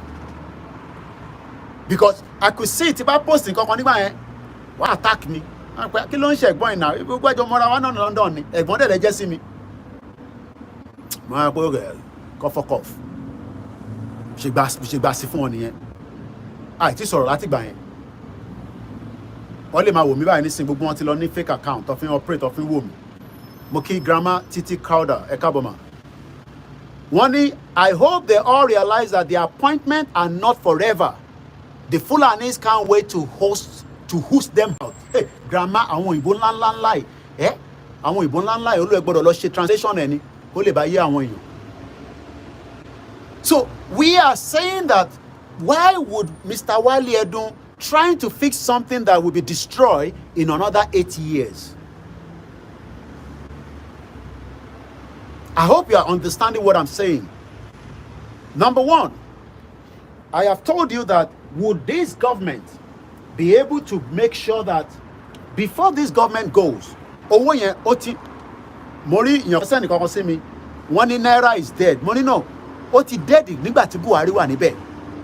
Tinubu ló kọ̀ lọ forí kó ẹmọ àwọn kí ló máa ń pe cobwebs. Tinubu ló lọ forí kó because Buhari destroyed the economy to the extent that some of us will not eloka inti Reno toko eloka inti mo mọ̀ pé àwọn yẹn polówó ọjà ni Hebrew kí ló ń pe bọ̀bọ̀ yẹn tó ní silver bed ṣé Hebrew náà ló yàn ṣé Hebrew ló ń jẹ́ àwọn tó ní silver bed ẹ ṣe gan ni grandma Jankariwo ó ṣe gan ni ẹ̀gbọ́n mi Jakolushola bẹ́ẹ̀ ni Ọlákúnlé èmi àtẹ̀tí miss call láàárọ̀ ẹ ṣe gan ni bàbá wa ọ̀nà àwọn èèyàn tẹ̀lé wa lórí program. Tinubu ló lọ fi orí kó Jankariwo. Tó bá jẹ́ pé Tinubu ò lọ fún election tí kò sọ pé mi ló kàn ṣe mọ̀ pé this time Ben Bruce ẹ ṣe gan ni ẹ̀gbọ́n mi mo pàdé àwọn ọmọ Ben Bruce ní Turkey. Tó bá jẹ́ pé mo fẹ́ jẹun gidi tó jẹ́ pé mo fẹ́ lówó wọ́n ṣe cinema event kan ní Turkey, the biggest cinema event in the world. Gbogbo àwọn ọmọ Ben Bruce yẹn ló wá wọ́n tẹ̀ kọ́kọ́ fẹ́ máa ṣe ẹ rò pé Nàìjíríà lèmi ti fly wa nígbà tí mo ní pé London based journalist wọ́n súnmọ́ mi lẹ́sẹ̀kẹsẹ̀ pé ẹ jẹ́ ká sọ̀rọ̀. Àwọn ọmọ yẹn ń dán bigi wọ́n ń dán ṣubúṣubú ni bọ̀bẹ̀ kan mo fẹ́ lò. So kò ń ṣe pé media táwa gbé dání media ló ní access jù láti penetrate anything, but media tó bá jẹ́ pé oníjẹkújẹ irú ẹ̀ ní báyìí tí mò ń jókòó tí mò ń sọ̀rọ̀ báyìí wọ́n kàn máa sọ pé who is that guy eléyìí ta pàdé ní Turkey àwọn náà máa lambast mi kò ń ṣe pé mi náà nídòwò. But kí ni mo fẹ́ fàyàn bẹ́ẹ̀ ni pé Mr. Wale Edun àwa fẹ́ jẹ́ kẹ́ ṣiṣẹ́ tó máa work but iṣẹ́ yín kọ́lọ̀ ń jẹ́ kí ẹ rí result ẹ̀ nínú Nàìjíríà o. Àwọn tó jẹ́ economics, àwọn tó jẹ́ ọ̀jọ̀gbọ́n bíi tiyín náà, wọ́n ń wò yín o. Ẹ fẹ́ rectify problem tí Buhari ti dá sílẹ̀. Ṣé rí Buhari destroy Nigeria economy? Tinubu ló lọ forí kó jàǹkáríwọ̀. So nobody is going to pity Tinubu, but Tinubu ní òun ti assemble the best of the best. Ó gbé Cardoso jáde, ó gbé gbogbo wọn jáde. Ó ní àwọn máa make sure pé in tí Buhari bàjẹ́ yẹn, àwọn máa revive ẹ̀ padà. Mo wá ní ha! Ṣé bàbá ìmọ̀ tó ń sọ ṣá? Let me go and look at this Ben Bruce yẹn. Ẹ jẹ́ n lọ sórí Twitter. Ó ní kankan tí Ben Bruce tó kọ. Mo fẹ́ kọ́kọ́ jẹ́ ká ka kíní yẹn kí n tó wá play Mr. Wale Edun. Ben Bruce. Ó yá wọn dà. Ó dà kún lélẹ̀. Àwọn proxies dẹ̀ máa ń pọ̀. Kò ń ṣọ́n lélẹ̀. Bọ̀ ẹ já padà sẹ́yìn. Kí ni Twitter handle yẹn again? Ben Bruce. Okay, òun lélẹ̀ mo ti rí. Òun lélẹ̀. Ben Bruce yẹn lélẹ̀. Okay? Now, this is what he said. Everybody's excited about the P&ID, result. Ó jáde. Ẹ ṣé gan ni Pastor Mo. Thank you so much. Ìyá mi Olúṣọlá ní David, wọ́n ní 4 years kẹ̀. Fulani will never let him run the second term. Kátẹ̀ sọ pé ó tẹ̀ run the second term náà. Ó máa padà lọ náà ni. Mo fẹ́ kájọ gbọ́n kan tí Ben Bruce sọ.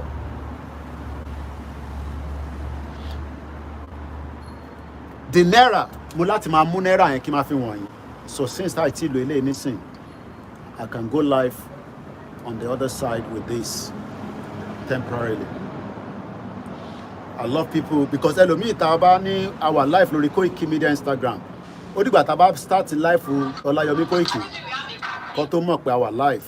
So sometimes we have to, manage them like that. So ẹ jẹ́ ká, that's it. Catch everybody. Catch one. Now, this was Ben Bruce's post lánàá on the 23rd. Ó ti ní reaction of 249,000 views. Thank you, Mr. James Alabi. I am now talking from the perspective of àwọn ọ̀jọ̀gbọ́n. A fẹ́ kí Tinubu kó ṣe dáadáa bí? No problem. But the concern is after Tinubu government tó tẹ̀ stabilize mo fẹ́ fi náírà yẹn wọ̀n wá àti dọ́là.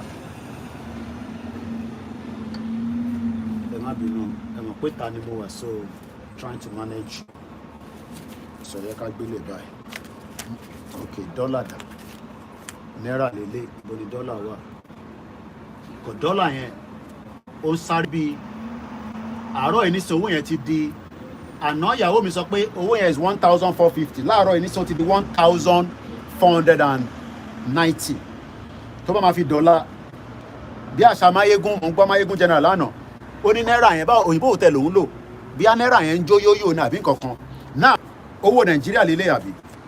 This is our money, 1,000 naira, 500 naira lélẹ̀. Mo kí ẹ̀gbọ́n mi ní France, ẹ bá ń kí aláàjì dáadáa. Kọ́lọ́n dẹ̀ foríjì ọ̀nkú àtókù tó jẹ́ president Odùduwà ní France. This is the dollar.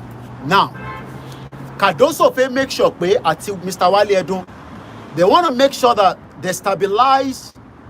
Ben Bruce now is part of the people who ate Momo Dada. How you doing, man? You alright? Momo Dada. But Kate she fi yẹn sílẹ̀, mommy, grandma. The naira. Tá bá sọ pé the naira, owó yìí. The naira will not rise even if Nigeria sells more crude oil. Not only are we not getting money from the present sales since Buhari government took the funds in advance, but we are also not an oil-rich nation. We are talking about 1.7 million barrels of oil per day to a population of over 200 million people.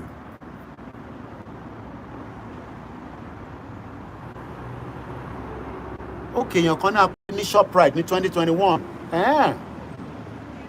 Mr. Coyote, with Cynthia.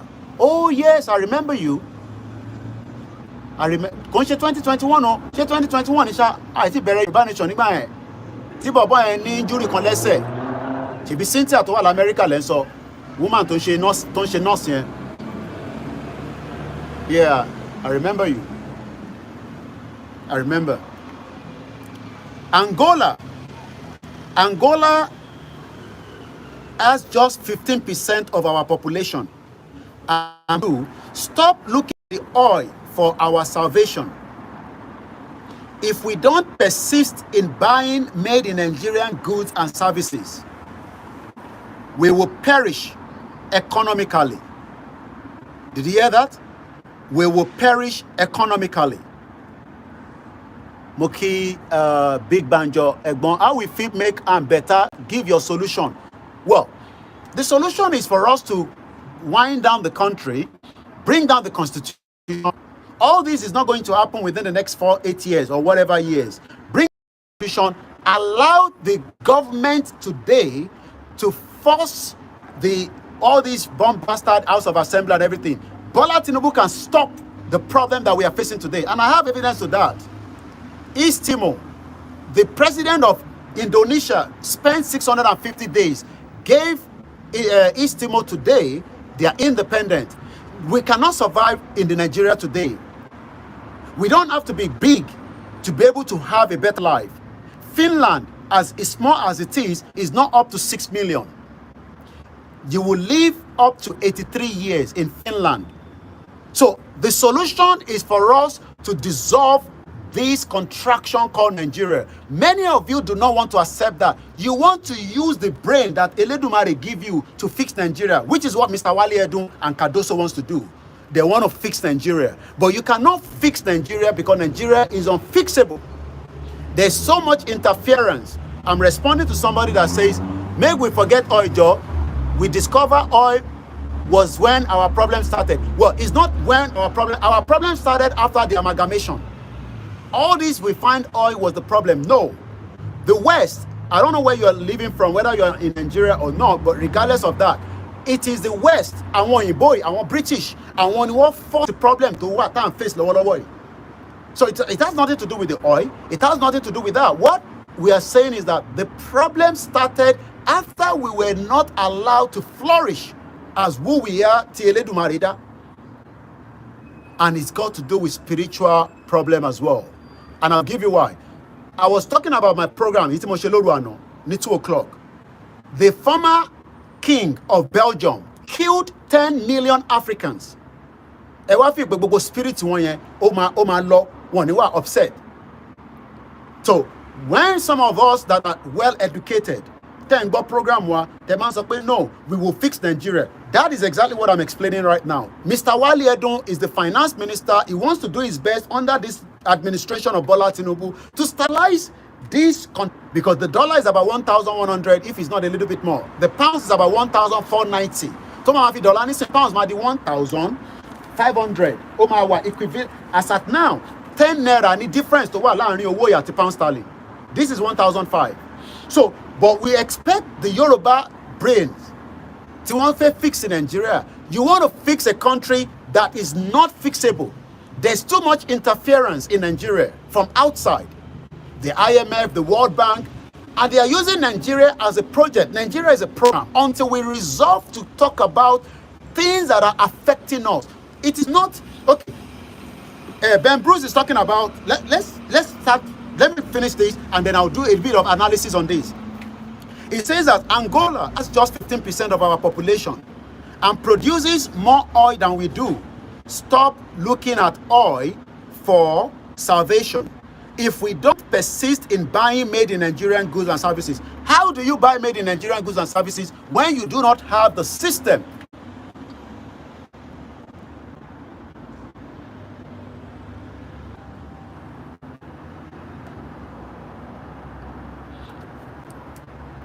You want to produce made in Nigeria. How? Where do you start from? Grammar Titi crowd has okay. Actually, Mr. Wale Edun is just pledging his loyalty. He knows it isn't possible. Bishop Adesina, the dollar is 1,230. So you will buy $1. You will need not just 1,000 anymore. 500 lórí, wá fún ẹni tó bá fún ẹni 500, wá fún ẹni 270. That is the current situation today. But the reason why all these has persisted, let me take you back to memory lane. I will not use a particular country so that I don't kind of pin it on there. The West refused to allow Ajaokuta to work. Why do you think so? Ajaokuta working would have saved us from this dollar today. Somebody even says the dollar is 1,270. Let's even peg it at 1,300, 1,230. If we have been able to secure Ajaokuta as far back as in the 80s, today we will not be having problems with these dollar and naira. You know why? Because Ajaokuta will produce a lot of things that we are going to be using. Let me give you an example. This is a building. This building needs as many iron to be able to make it stand like this. Some of these houses, wow, oh, they stand by. All they do is, they've changed the window because of the weather. They've used the double glazing. They've insulated it very well in terms of, the boiler. What neighbor want change the boiler? Nijeta, he check gidi lo se throughout the weekend. Because boiler to low, only down to tipe, ko lo ti gbalode. So our problem today has been part of what the West created. So if you are now saying that in 2023, Mr. Wale Edun wants to fix Nigeria, you are not understanding what is about to happen. We must not try to fix Nigeria. We must be talking about the other way around. Bring down Nigeria. It can be done through so many ways. It has been done around the world. Nigeria will not be the first country to dissolve or break away. So when somebody like Ben Bruce is telling Nigerians that, don't worry, you think dollar is going to rise. It's not going to rise because you are not producing enough of what you are eating. Need your Friday, need buy. I told you that 4,000 containers leave the offshore of Apapa as empty as empty. Koda safety pin, 4,000 containers. If I'm lying, go and find out yourself. Money taba fe gbe iṣu láti Nigeria wá sí Europe. On take 75 days láti kọ́kọ́ process nínú Nigeria. Tissue ma fi kúrò ní bíbá. Tó ma fi dé Europe, 68% of it ti bàjẹ́. How do you make money from that? These are what should be giving Nigeria money. So, but many Nigerians are expecting that a lot of things will change. Baba mi Ono Adeola Fortune Michael Wani is America and UK doesn't want Ajaokuta to work. Some of you don't know the importance of Ajaokuta today. Go and listen and read a little bit more about Ajaokuta. Tó bá jẹ́ pé a rí Ajaokuta yẹn nìkan ṣe ní throughout gbogbo wàhálà Nigeria, lẹ́ni àní máa sọ̀rọ̀ nípa dọ́là. What do kill me pé diversion ti pọ̀jù Koiki, focus please. Is this not part of the problem that we're talking about? Afegba Yoruba nation. So ani sọ pé Yoruba nation ta fegba yẹn, part of the problem is Nigeria. So I don't understand what you mean by pé ka focus. There's no way we can talk about Yoruba nation without bringing the Nigerian problem as much as possible into it, so that we can be able to tell those that are hoping that Tiwale don't have a problem in Nigeria to fix it on. Ó máa wá jẹ́ kí Yoruba nation táwọn fẹ́ yẹn ká forget about it. They are supposed to load people back with the container instead of going. That is not going to happen in the real world. Nigeria is not going to work. So many of you, stop dreaming, brother. Okay, no problem. We will wait and see. Most of you, next year, British government has invited African countries for a summit in April. In Nigeria, you will not get a visa for that same summit. You know why? Because even if you have the fund, even if you're doing very well in Nigeria, you are already put as part of those japa. The British knows very well, and I still have that here. My presentation this morning. This is my laptop. It's never working, stop working. I've started. Now, most of we need that G. Why does the British want to make sure that they continue to have this cordial relationship between UK and African countries? It's not because of you and me. It's because of we, the citizen that are living here. And when I mean the citizen, I'm not talking about you that just have a visa to arrive in this country. You must have the right to live in this country before you can be called a citizen. Visa to phone one, but most of us refuse to go back. 25 years, I am still in this country. So when we say that the UK, like I was explaining to you at the early hours of this morning, Ben Bruce is talking about, made in Nigeria. Even the British, as it is today, all the produce from British, from England, United Kingdom, China, China ni what in gbogbo ntan lo ni Louis. China but the British are very good. You know why? Because 200 years they were running the empire. The British this country, United Kingdom, 200 years. So what they are like is what that be into man lemoyon. What in this stake kakiri gbogbo agbaye. The next World Commonwealth event every 2 years. The last one was in Kenya. Samoa Ngbelo Mudefishe program. Sorry, Lori. Samoa is somewhere around Australia. That is how far the British, as at the time during the so today when we are saying that they are holding us back, I won't hold him back.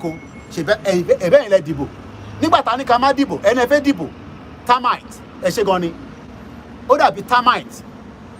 Britain ten rí bó ṣe dá tó termite ni wọ́n. Wọ́n dẹ̀ mọ̀ pé nǹkan máa change lọ́jọ́ iwájú, but they want to keep us together as much as they can. Àwa la máa sọ pé no, we want to have the right to self-determination, just like the Scottish people wants to do as well. Even Scotland better off, but they still want to have their own independent country, their own sovereignty. Let's talk about that quickly as a debrief, in case then you buy it will program about the UK African Investment Summit. This is what they've done in 25 years.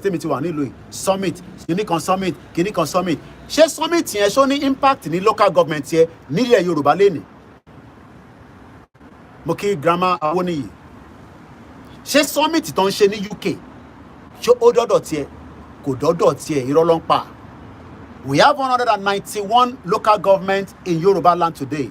Those local governments will never feel the impact of government for the next 40 years. Some of you might say it's because Rome was not built in one day. No, it's because the system that operates in Nigeria is a fraudulent system.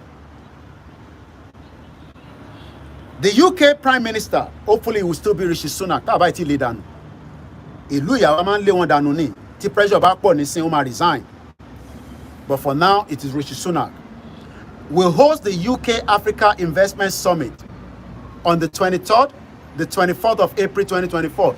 Mo find opportunity to offer summit, apply for visa to buy one Nigeria. To buy my phone. One in no, Wolori Koikimedia, Abiko Wolori BBC. Whereas our motto in Europe, our European countries, so they are not even up to one of our state, near those states. And one will train while from the same summit. Multiple heads up, listen, law apply for visa. We offer for summit to involve Africa as a Commonwealth citizen. Go to add the Commonwealth citizen more. One more we economy in Nigeria tiwa in depression. Officer Loni. One is going to strengthen the youth. They want us to have a cordial relationship, good partnership together. It is going to create jobs and growth. Ta ló fẹ́ create iṣẹ́ fún? Is it going to create job for you? Do you think that this African summit of Asian next year, do you think that it's going to create a job for you? Mr. Kayode sọ pé economy in Nigeria ó ti wà in depression. Only student brings money through visa. Mo sọ fún yín pé business center ni àwọn university nílùú yìí. Ẹ gbà mí gbàbí. Business center ni wọ́n. Wọ́n need as many students ní Nigeria. Ẹ convert naira tẹ́ ẹ̀ níyẹn. Ẹ wá fi sanwó student ní bíbá as a visa. Tó bá yẹ pé stability wà Nigeria ni. Oh yes, èèyàn lè wá ṣe masters ní bíbá kó ṣe PhD kó padà. Kò ń ṣe dandan ni pé ká wá máa ṣe first degree wá ní UK. Tó bá jẹ́ pé Ọbáfẹ́mi Awólọ́wọ̀ University ó wà top notch. Tó bá jẹ́ pé University of Ibadan, Nsukka, Ahmadu Bello, why do we want to come and do a first degree that is going to cost you nothing less than 53 million naira? That is the cheapest. Kò tí sówó oúnjẹ, kò tí sówó ilé níbẹ̀. O fẹ́ máa farawé àwọn aunty ẹ̀ tó ti ń gbé labroad. Wà ìlú ìlú máa mọ̀ pé tó bá dé ìlú yìí after 6 months ní ilé tó ń gbé yẹn wọ́n ní kó lọ gbalé. O lè máa gbé pẹ̀lú àwọn, especially tó bá jẹ́ pé ilé tó ń gbé wọ́n ní ọmọ kéékèèké níbẹ̀. Tó bá tẹ̀tù wá lọ jẹ́ pé ilé tó ń gbé tó family friend wa kan wà around nísìn tó yẹ pé ìlú ó ṣẹ̀dé ni òun ní COS láti lọ bá béèrè lọ́wọ́ àwọn agency ó fi gbalé. Ìlú yóò dàbí Nàìjíríà o. Jẹ́ n lọ gbé pẹ̀lú ẹ̀gbọ́n mi kan, ó lẹ́gbọ́n ní bíbáyìí, ó ní àbúrò ní bíbáyìí, ó ní sister ní bíbáyìí, ó máa lọ gbalé ni. Àwọn òde ń gbèrú lifestyle yẹn ní Nàìjíríà nílẹ̀ Yorùbá. Mo ń sọ fún tani mo ń bá sọ̀rọ̀ láàárọ̀ yìí, ó dà ń pé Aláwù Bàbá, èmi àti Aláwù Bàbá mo mọ̀ bí ó wà lórí Mixlr over 20 minutes mo fi bá sọ̀rọ̀ láàárọ̀ yìí. Nàìjíríà gan nísìn èèyàn mẹ́rin ló máa ní ẹni káàbúrò mi wá gbé pẹ̀lú mi, mo kẹ́ dizzy man. Ó ní economy condition is getting worse on a daily basis. A 50 bag of rice is now 64,000 naira. Kò tí sówó ẹran níbẹ̀. Mo ń gbọ́ pé ní Ìbàdàn lẹ́ni wọ́n náà àwọn ẹlẹ́jà strike àbí wọ́n protest dẹni. All this problem is an interference from the outside world. If we have built Ajaokuta to the standard tó ń ṣiṣẹ́ tó ń function, ní máa sọ̀rọ̀ nípa forex lẹ́ni because àwa náà máa tajà síta. Tó bá wá gbé ní UK ní bíbá o lè gbé lọ́dọ̀ anybody after 6 months wọ́n máa lé ẹ jáde, ó máa lọ gbalé tiẹ̀. Ẹni tí mò ń sọ iṣẹ́ gbogbo tó dé nísìn kò tí pé 4 months ó nẹ́gbọ́n ní bíbá ó gbọ́dọ̀ lọ gbalé tiẹ̀ ni. They are not going to live together. They are not going to live together. It's just for temporary alone. But lọ́dọ̀ tiwa èèyàn mélòó nísìn lẹ máa ní àbúrò mi lẹ jẹ́ kó wá gbé pẹ̀lú mi. Ẹ mọ̀ pé tẹ́lẹ̀ this is what we do. Irú àwọn ọmọ sí tiwa nísìn àìmọye àwọn tí wọ́n tọ́ dàgbà tọ́ dàbí àmà aunty mi. I'm sure a lot of you understand that. How many people ló lè ṣe anything, especially with the problem of the economic situation? Because for every àgbàlagbà tó bá wá gbé pẹ̀lú ẹ ó máa jẹ double ju àwọn ọmọ kéékèèké tó wà nílé lọ. So tẹ́ bá ṣe rice ó máa jẹ ju àwọn ọmọ yín tẹ́ gbé nínú ilé lọ. So nobody wants to have anybody to come and live with them. I don't need to watch those kind of people because they are not part of the movement anymore. Èmi ní time mo ní ṣé mi tí mo busy tí mo ń ṣe research máa lọ jókòó máa lọ gbọ́ èèyàn kan ṣe program. I'm sorry. So now let's come back here again. So wọ́n ní ó máa create jobs àti growth. Bẹ́ẹ̀ni, diaspora is a cowboy life. Ẹlòmíì ibi tó ń gbé, I mean tó bá ti settle down dáadáa tó ti ń bímọ, oh yes definitely o lè expand there. But ẹ̀yin tẹ́ ṣe dé yẹn ẹ máa tidy up there. Má fara wé àwa tá ti wà nínú ilé tipẹ́. Báyìí má lọ síbi iṣẹ́, ìyàwó mi ti lọ síbi iṣẹ́ rí sẹ́yìn, èmi ò bá máa ṣiṣẹ́ freelance lèmi. Èmi náà ti fa gbùrù dáadáa for 25 years. Tó bá lọ fara wá irú àwa tó ṣe ń dé. Tó o bá ní bus pass nílùú tó bá bí ẹ dá wọnú bus. Tó bá bí ẹ, ó mọ̀ pé ojú ẹlẹ́gbàá ó sì lè sọ pé mo lówó mọ́tò kó jà káwọn kan bẹ́ẹ̀ sanwó. Wọn bá yàn sanwó mọ́tò nílùú yìí o. Bí ẹlẹ́ nǹkan kan ẹni tó bá wọlé tó bá touch tí kìnìyàn lọ tí driver yẹn fi máa play funny. I will pay for her. I'll pay. You can't sit down. Wàá wá fi káàdì tiẹ̀ wàá fi touch. O ti bá sanwó nìyẹn. But ìyẹn rí ẹ̀ wọ́n bá yàn sanwó mọ́tò nílùú yìí o. Mo ti lẹ́ni tó gbé lọ sí Nàìjíríà padà torí pé kò sanwó train pass. Mo ní cousin mi kan ó náà rẹ̀ kan ìjà gidi ni mo sọ yo ọ̀rọ̀ tí mo sọ bí 20 tó bá jọ fẹ́ jáde bá train àwọn ọmọ ní sùúrù náà má máa jẹ́ ká máa ṣe yẹn náà and especially àwọn tó bá ń padán ó ti yẹ kí má fi gbẹnu sọ̀rọ̀ ìdán wà lára wọn wàá tún máa fẹ́ kò ní fẹ́ sanwó train cousin mi ẹ ló máa ní bẹ́ẹ̀ ló ṣe ń ṣe báyìí nígbà tá a bá jọ wọlé tó sanwó train ìlú Ìkẹrì ò lè mọ ẹni tó jẹ́ CID lè tẹ̀lé ẹ látòrí platform kẹjọ wọ train á tẹ̀lé débi tó ń lọ á dẹ̀ máa padà lọ á dẹ̀ kọ rìpọ́tẹ̀ á dẹ̀ gbé fẹ́ lómi kò dàbí Nàìjíríà because Nigeria ò ní that kind of database. So Mr. Koiki, well done. UK African Summit is a protect UK. Mo ṣe ń bọ̀ níbẹ̀ ń kánjú ní abẹ́ tí wo program tí mo ṣe ní ìdájí ẹ mọ̀ pé kò ń ṣe gbogbo ẹ̀ lówó 2 hours ní kò pọ̀ jù ẹ lè lọ wo tí bá ti parí ẹ̀. So kí ni UK African Summit ìfẹ́ mú jáde ẹ máa rántí pé UK ti kúrò lára European Union. So they need everything to continue to sustain in Africa. And UK ni mo mọ̀ pé wọ́n wà very very àrékèrèkè àwọn ọmọ bó ṣe ó yé yín bó ṣe da tó tá à ń gbé níbí báyìí tó ń tọ́jú wa bẹ́ẹ̀ ni wọ́n ní lọ́wọ́ o. So wọ́n ní April ní event máa wáyé very crafty òyìnbó tẹ́ bẹ́ẹ̀ ní ṣe gan ni èyí náà máa rán wa létí dábàá ìyá mi Queen Momo ni I miss your program àmọ́ ti ṣe kan láàárọ̀ yìí ní 2 o'clock títí dago mẹ́rin 2 hours second program tá à ń ṣe lénìí ni a máa padà sórí Star Radio hopefully by next week àwọn ọmọ yẹn wà lọ́lídé and there's a lot of other things factors as well so yẹn lè ṣe rí wa lórí Star Radio. Mo kí grandma Felicia Ajagbe Don Samuel ní Naija na scam but many Nigerians ò believe pé scam ni because Mr. Wale Edun a ṣe máa padà sórí ẹ̀ wọ́n náà fẹ́ fix Nigeria on our behalf bó ṣe fẹ́ ṣe I don't know but I'm going to tell you my brother ẹ jẹ́ ká parí lórí ti UK yìí.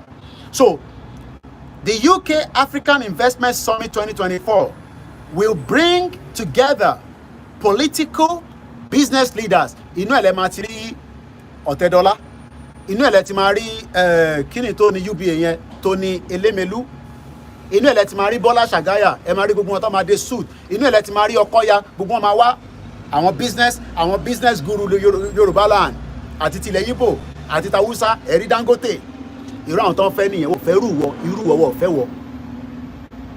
Bàbá mi Kọ́láwọlé ní Wálé Ẹdún just have a sweet mouth. I ṣì máa play video ẹ̀ mo fẹ́ break ẹ mọ̀ pé à ń lọ láti ibìkan sí ibìkan ni but we are still doing very well with our timing. Àwọn olúwo ló invite wọ́n ní representative of international and regional organization what country is coming gbogbo ìlú tí bá dárúkọ yìí these are the countries that UK has a very very special relationship with. Not that the UK cannot allow Nigeria to fall apart, but the longer that we want to keep it, that is our problem. Taba dissolve, we will still have a cordial relationship with UK. I want to have a Yoruba embassy, just as I want to see the Biafra embassy in UK and the Arewa embassy. Yes, all these things might be like, Koiki ṣe gbogbo tẹ́ ń sọ ìṣá, ṣe fi pé reality kìíní lè work. Well, at least ní 25 years tí mo ti gbé nílùú yìí, ìlú mẹ́ta wọ́n ti gba country, kò dẹ̀ ń ṣejọ́ kan ló bẹ̀rẹ̀. South Sudan, Macedonia àti East Timor. Ẹ lọ Google ẹ̀. Ìlú mẹ́ta in my 25 years ní UK ló ti wà independent. Ṣé wàá mọ̀ pé East Timor tó ń pè ní Timorians àwọn náà dàbí Nàìjíríà nígbà yẹn tó ń wá sí ìlú yìí ní visa. Ọmọ East Timor lè má ownership is still a poor country wọ́n ṣì ń struggle but tó bá lè rówó visa owó ticket tó bá dé bíbáyìí wọ́n máa stamp ó lè lo 180 days nílùú ìkó padà.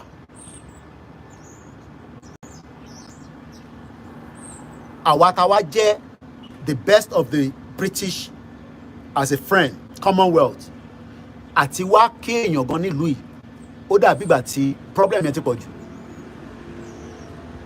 So àníró àwọn táwa ní bíbáyìí tá a jẹ́ àwọn tó ń ṣe business tó jẹ́ àwọn Nigerians àwọn sì fẹ́ kí Nàìjíríà kó máa exist because ibi báyìí làwọn ti ń operate. Mo ní dárúkọ company yẹn but mo ti dárúkọ wọn rí ó máa yá àwọn kan ibi tó ti ṣe plantain crips wọn kò ń ṣe Nàìjíríà kò ń ṣe pé wọ́n sọ fún mi mo ti lọ bá wọn offload container tó dé kò síṣẹ́ tèmi ò lè ṣe níbẹ̀ tó bá ti ń ṣe legal tí bá wà lẹ́nu iṣẹ́ òní mọ̀ pé mi gan ni mo ti container tó máa ń kọ́ pè mí tí container wọn bá ti dé èmi náà oyè yín èmi náà wà okay staff member lèmi and I'm also their brand ambassador. Plantain crips wọn ọmọ yìí like gbogbo household ní UK ló like kò ń ṣe inú Nàìjíríà ló ti ń ṣe tó bá jẹ́ pé Nàìjíríà ló ti ń ṣe ni that is a revenue for the Nigerian government and at least in a month container tó máa dé afẹ́ tó aju márùn lọ because wọ́n sọ báyìí káàkiri ní gbogbo UK títí dé outside London àwọn tó mọ orúkọ company yẹn wọ́n mọ̀ ọmọ ní dárúkọ ẹ̀.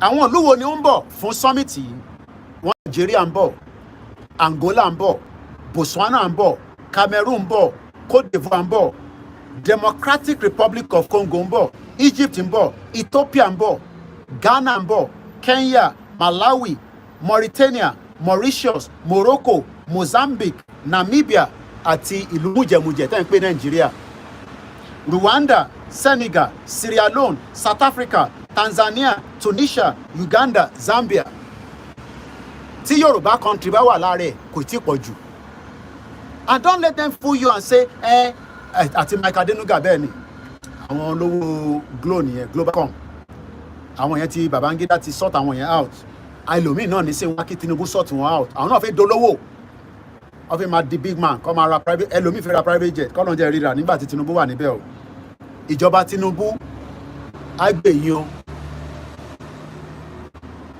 How is Nigerian government going to support business? Nigeria you don't have a government. But Mr. Wale Edun wants to fix Nigeria. I'm going to play a video in a minute. And I'm sure he will be coming for this kind of event. I don't know when the president will be getting a state visit.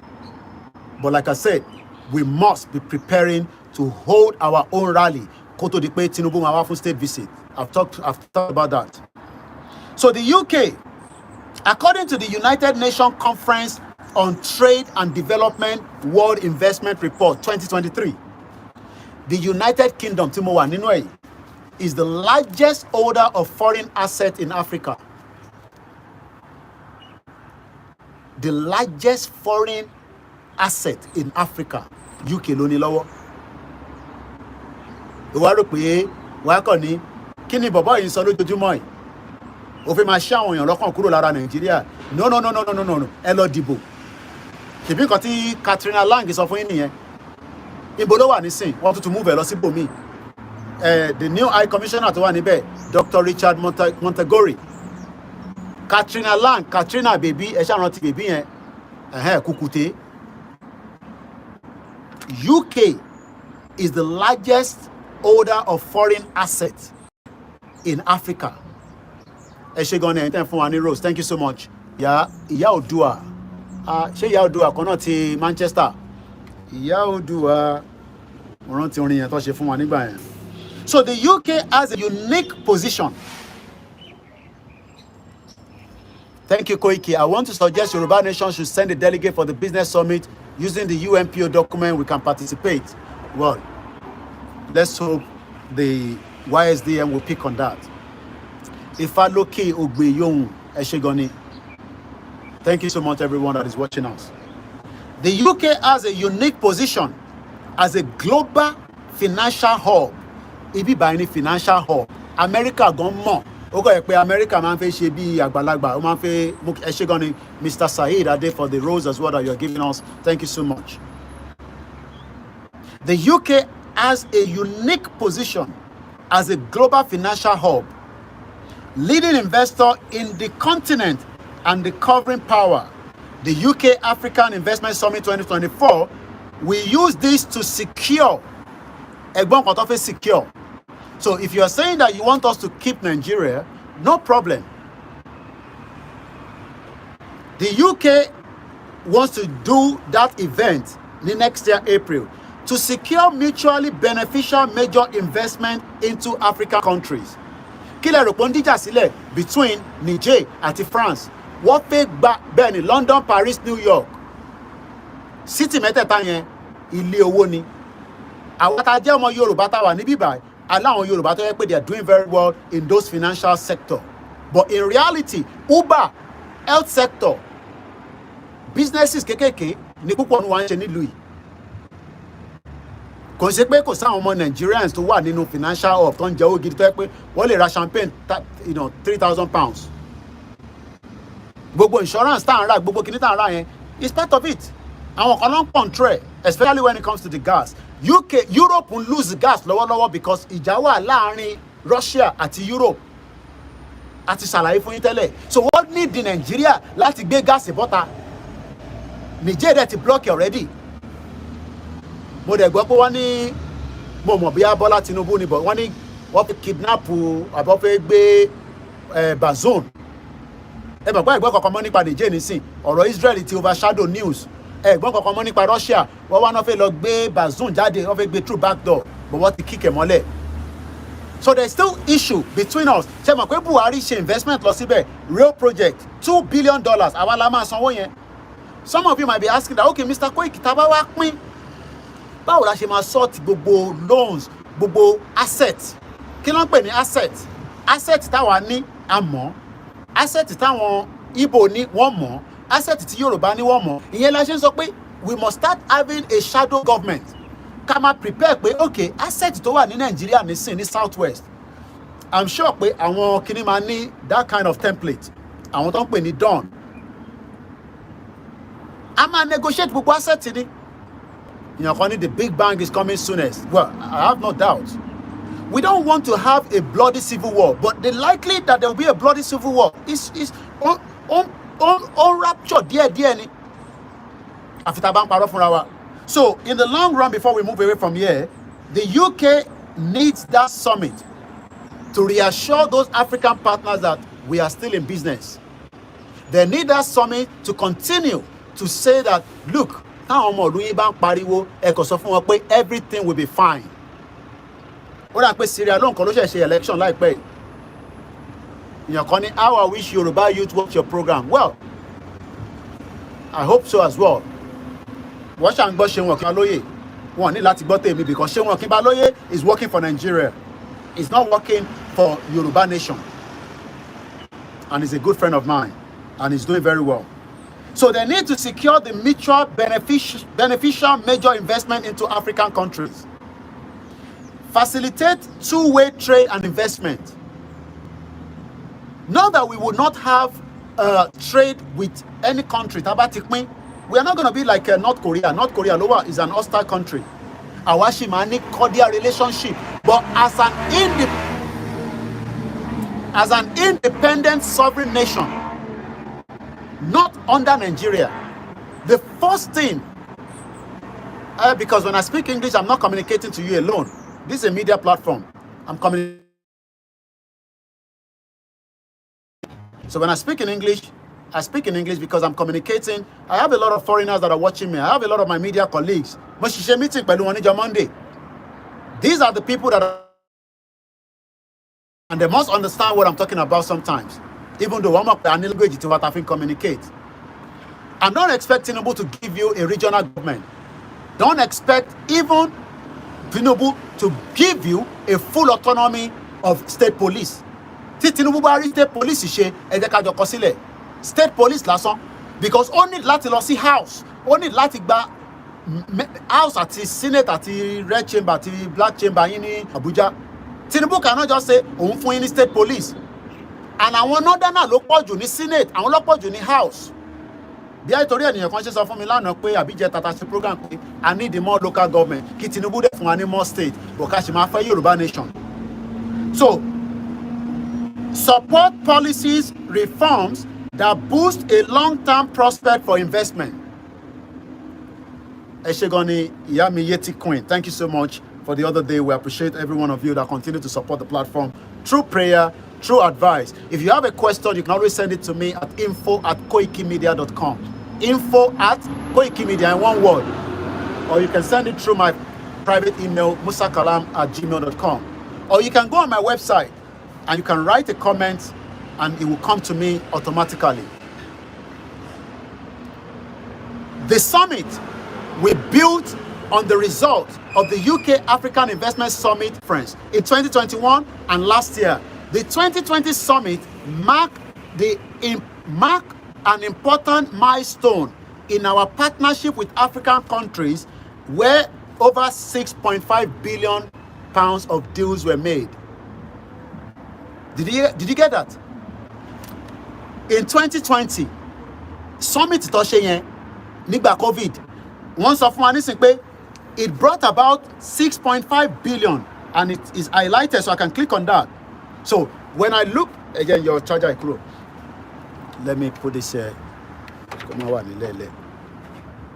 Now, when you look at this article, it says the UK African Investment Summit commercial deals, a summary of 27 commercial deals worth 6.5 billion from across the African market invited to the UK African Investment Summit. This was in 2020. We announced 27 deals worth 6.5 billion from across the African market invited to this summit, and we are aware of further UK commercial investment into Africa that will be committed at the summit.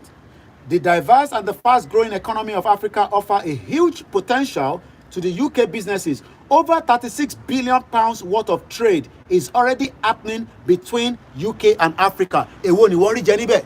Because tó bá jẹ́ pé irú trade yẹn lọ lóòótọ́ ni, ó jẹ́ kí mo lè gbé iṣu wá láti Nàìjíríà wá síbà. Even if the UK is trying to make the deal to work, but you have a country like Olori Buruku called Nigeria that is not allowing it to function. There are so many businesses that we can do from Nigeria to UK, but when there's so much nonsense system, and it's all because Toba ti di pé wọ́n náà di olówó. In China, they have a statistics of how many people can become a millionaire within a year. Èèyàn mélòó ló di olówó ní Nigeria nígbà tí Buhari wà níbẹ̀? How many average Nigerians ló di olówó ta lè sọ pé ẹni yìí ní is a millionaire? Tó ń ṣe pé owó yahoo yahoo o, tó ń ṣe owó drug o, tó ń ṣe owó ẹ̀gí orí èèyàn. Èmi ò mọ bá ṣe ń fi orí èèyàn tẹ́ fi ń ṣe owó. I'm talking about pé business. Èèyàn kan ní Koikimedia at Yoruba like it. Àwọn bó ṣe ń kọ́lé tiwọn nìyẹn. All right, take care. Call me when you get home. So, going further. So, when we talk about these deals, ṣé rí gbogbo àwọn tó ń sọ yìí, normally, ibi tó yẹ kí àwa tá wà labroad, àwa máa lọ ṣe vetting. Okay, irú deal wo ni wọ́n fẹ́ ṣe pẹ̀lú Nàìjíríà? Káwa náà lè tap into it. Èmi àwa pẹ̀lú tó wà nílé pé Mr. Lágbájá, mo ti lọ sí summit o. I've attended so much summit. Fàbú wà ní gbogbo, especially táwọn tó máa ń ṣe táwọn ní Nigerian summit kìíní. Wọ́n kàn fi ń ṣe kí ni wọ́n fi ń transact oyè yín. Èmi náà ti pẹ́ nílùú yìí. Gbogbo summit tó náà ń ṣe nílùú tèmi ti dé ìlú yìí o. Èmi ò tí ì rí impact nílé. Owó dẹ̀ ń lọ ń bọ̀. Ọ̀yọ́ state governor Ṣèyí Mákindé ó ṣẹ̀ wá ṣe summit kan ní London ni. Wọ́n á gba hòtẹ́ẹ̀lì. Wọ́n á pè àwọn òyìnbó. Àwọn ẹ̀mọ̀ kẹta ẹnu iná ẹ ṣe gan ni fún ẹ̀gbọ́n mi Rúgì wọ́n fún mi ní love sign. Ó dà pé yẹn owó yẹn máa ń pọ̀ àbí ẹ ṣe gan ni. Ṣèyí Mákindé wá ṣe summit. Tó bá dẹ̀ ti ṣó ẹ̀ ní Ìbàdàn pẹ̀lú àwọn òyìnbó. Ẹ̀mọ̀ kún náà àwọn yẹn máa ń dùn. Òyìnbó pẹpẹ. Wọ́n á tún gbé olóṣó gidi. Àwọn ọ̀tẹ̀ ní láti gbé olóṣó àwọn màmá kan wà London. Iṣẹ́ táwọn máa ń ṣe nìyẹn. Àwọn ọlọ́bì kọ̀ọ̀kan politician tó fẹ́ wọlé dé tó máa dáná fún tó máa sata sí lẹ́nu tó dẹ̀ máa wà lórí bed. Ìyàn kan ní Mr. Koiki, Indians are in charge in Nigeria. I have no doubt about that. Eléyìí ti kú. iPad ó ti try. Ó ti gbé mi lọ. Látẹ̀ nǹkan. How many hours láti ṣe? Ẹ̀ka ti máa wind down. Mo tẹ̀ wá tètè rí ṣá pé alright, I started láti bíbá. Torí àwọn èèyàn máa bínú pé Koiki ó ti wá yọ wá kúrò ní setting àrí kankan mọ́ báyìí. So anyway, to wrap it up, as we are saying, let us understand that we are on the right track when it comes to the Yoruba Nation campaign. We need to educate many people. We need to tell you the truth and nothing but the truth. We need to be consistent, and we must not deviate from what we are doing. Many of you might disagree with us that Mama play while you're doing anything in a minute. Mo fẹ́ start the because Facebook meeting to shut down because iPad and mono latin. So I'm just gonna start it. So like I could go live. So one my manager, I could write BC by. So I do my manager. So all right. So they're able to still at least follow the program. So kí ni mo fẹ́ fàyọ ńbẹ̀ ni pé we must not give up at this stage. We must remain firm and adamant. Bí Yorùbá nation la fẹ́ ẹ má bínú ẹ tẹ́ wà níbí bá mo ní láti stop eléyìí máa padà wá lórí ẹ̀ later mo fẹ́ play Mr. Wale Edun ẹ má bínú ẹ lọ sórí Koikimedia. I am live there on the Instagram. I need to, if not, get us on that platform. We have 1, 2, 3, 4, 5, 6, 7 platforms. Mo fẹ́ fi phone, mo fẹ́ fi ṣe play tí Wale Edun sọ lẹ́nìí. Thank you so much. So let's switch on the speaker, and then we can then start preparing to wind down as well. Mo kí gbogbo alẹ́ nǹkan sí. Mr. Wale Edun, you want to fix Nigeria? Àbí bẹ́ẹ̀ kọ́? No problem. We are wishing you the best of luck. So ẹ jẹ́ ká gbọ́ nǹkan tó sọ ní bíbá. So ẹ jẹ́ ká gbọ́ nǹkan tó sọ. How long do I have? 2 minutes. Mo mọ̀ nǹkan tó ṣe program yìí, but this was 6 hours ago. 30 years ago, I was here. I'm very optimistic. Ṣé ẹ gbọ́ nǹkan tó ń sọ ṣá? Because kò loud dáadáa. It's here. And those who are not here, Mr. Dr. Suleiman is here, along with the likes of the young people then, the early 30s, who this country did very well by. The Atidon Peter sides, the Ola Adeolans, the Winga Ebodis, and so on and so forth. And we're very optimistic. And we heard pretty much what we have heard today. But there's a missing ingredient. Just like for the Spanish football team up till about 2010, when they won the World Cup, there was a missing ingredient. They had everything, the talent, and so on and so forth. I think the missing ingredient for us was a certain type of leadership. And I think you heard earlier today that this may very well be the leader that can bring us all together and take this country forward. It's a good argument, but Tinubu is the leader that can take us out of the mess in Nigeria. But Tinubu ni wà níbẹ̀ forever. That is one thing. Fefe Mike Sibiba so that Kule pick that up. Because of the wind and all that, yeah. Mr. Wale Edun is saying that Tinubu is the best leader at this time that can pull and make Nigeria to work. Nobody argues. But Mr. Wale Edun, will you be retained after Tinubu has left with all the structure, the policies to make Nigeria to work? Or are we going to get another government that will come in?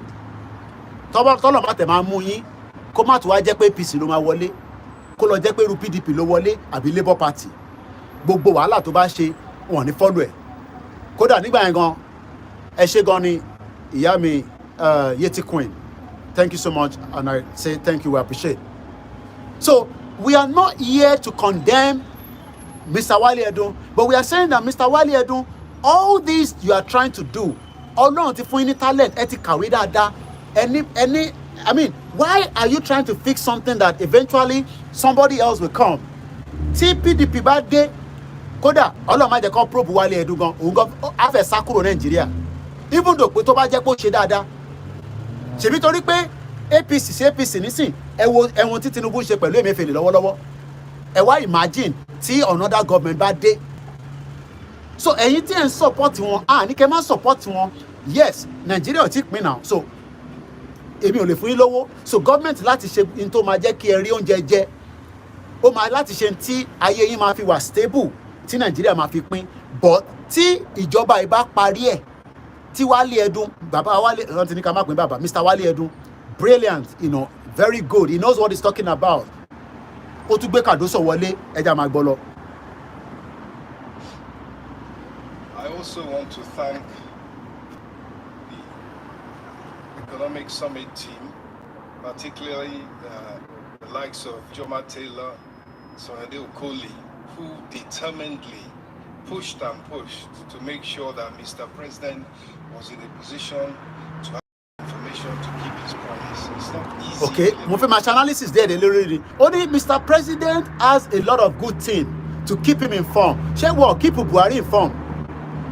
Buhari was kept informed, but Buhari had a different agenda for Nigeria. Tinubu has an agenda to fix Nigeria. But the same àwọn mala tí Tinubu gbà kúrò lọ́wọ́ ẹ̀ torí àbókí mala ni wèrè Buhari.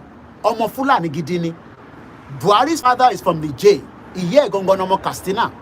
Ìyẹn ló ṣe gbé gbogbo investment lọ sí Niger. Kò mọ̀ pé kù máa wáyé ní Niger. I think they did very, very well. I just did my job. I can't imagine being here and I didn't deliver the president and facing you all. So it was a fear of that propelled me. In terms of the economy, the priority areas are there, and they all boil down to improving livelihoods, delivering economic outcomes. Improving livelihood. Kí lèmi need, kí lẹ́yìn need. Tí bá wọnú lé nísìn, mo fẹ́ make sure pé mo ní heating. Torí tó bá tutù, a gbọ́dọ̀ tán heater. Ibo la ti fẹ́ rí gas ta fẹ́ lò. Ìwọ̀nba díẹ̀ ní Scotland ní. Scotland doesn't have enough. Scotland does not have enough gas. So wọ́n gbọ́dọ̀ import gas yẹn wá sí ìlú yìí. Now, ibo ló ti import gas wá. Mo kàn fún yín ní how the trade tí UK ń sọ̀rọ̀ lẹ́ẹ̀kan. This is how the trade works. So they need the gas from another country tó ní lọ́wọ́ tó pọ̀. Ìlú wo ló ní tó ní gas púpọ̀ jù? Russia. Russia has gas tó wà ní Russia kò ṣe kékeré. But ìjà ti wà láàrin West àti Russia. So now West gbọ́dọ̀ máa ronú ní kíákíá. Ibo la ti fẹ́ máa tap gas. Àwọn olótú ní gas tó pọ̀ jù. Nigeria. Pipe lọ́kàn fi lé. Wọ́n máa lé pipe yẹn láti Nigeria. Àwọn wo ni ibo ni gas yẹn pọ̀ sí jù? Òkè Ọya lọ́dọ̀ àwọn Igbo lọ́hùn. And these are the people that you are marginalizing. So you can see that, you know, Nigeria is like a pressure cooker. Tí gbogbo àwọn manage and deceive ara wa. So let's go back to Wale Edu. So again, it's talking about making your life better. Tẹ́ bá tẹ́ lè jẹ 3 square meal. I expect you to eat 2 square meal and live a better life. Kó tó di pé Tinubu government máa ṣe tán. Tí Tinubu government máa fi ṣe tán, tí life yóò change, then gbogbo tí Wale Edu ṣe is a waste of time, because the next government coming will do worst. Ẹ jẹ́ ká padà sórí in tó ń sọ̀rọ̀ lé. Ẹ̀gbọ́n sókè, Mr. Wale Edu. Delivering economic outcomes. Delivering economic outcomes. Resources aspect, and of course, we have the human resources. Human resources. Lọ fi ń jẹun láyé nísìn. It is called the human resources. I can be here and be working in Nigeria and I should be paid from Nigeria. Do you know that? Ṣé mo pé tó bá pé Nigeria ń ṣiṣẹ́, majority àwọn tá jẹ́ diaspora, inú Nigeria láti ibi bẹ́ẹ̀ la máa gbé, but inú Nigeria ni ti máa sanwó fún wa. You don't know that? Mo fún yín ní example kan rí. Sky mi lélẹ̀, irin tẹ́ ń rí. Kó tó di pé wọ́n gbé wá sókè, a máa ń lose reception. Àwa pè wọ́n because service ni tí mo sanwó fún. Ẹni tí mo wá pè yẹn, àwa ti ń sọ̀rọ̀ lọ. Èmi wá tẹ̀ rò pé bóyá Indian, because ibẹ̀ lọ máa ń gbé customer service lọ, àbí South Africa. O2 nísìn, South Africa ni base wọn wà fún customer service. Nigeria ò ṣe country báwo la ṣe máa gbé, tó bá gbá sí Nigeria, gbogbo kí àwọn èèyàn lè máa ná tán. Kò ṣe gbogbo ẹ̀yin tẹ́ wà lórí platform, ẹ̀yin àwọn tó ń ṣe, ẹni tó ń ṣe pásítà ò ní wo Koikimedia, ó lè ní wọ́n. Tó bá jẹ́ pé wọ́n ń gbé customer service pé a make a payment lórí phone, tó jẹ́ pé Nigeria lọ gbé wá, ẹ kàn imagine. Nígbà tí mo pe bèbí yẹn, ta wá ń sọ̀rọ̀ lọ, ó wá ní Bulgaria lòun wà, ní Sofia. Mo ní Bulgaria kẹ̀, ó ní yẹn. Ó ní kódà inú ilé lòun ti ń bá mi sọ̀rọ̀. Ṣó mọ̀ pé ó ń pa 400 and something pounds, equivalent owó ìlú wọn ní Bulgaria. Ó ní kò ń ṣóhun òun gba iṣẹ́ yẹn direct lọ́wọ́ Sky. Sky ti ní company tó source iṣẹ́ yẹn fún ní Bulgaria.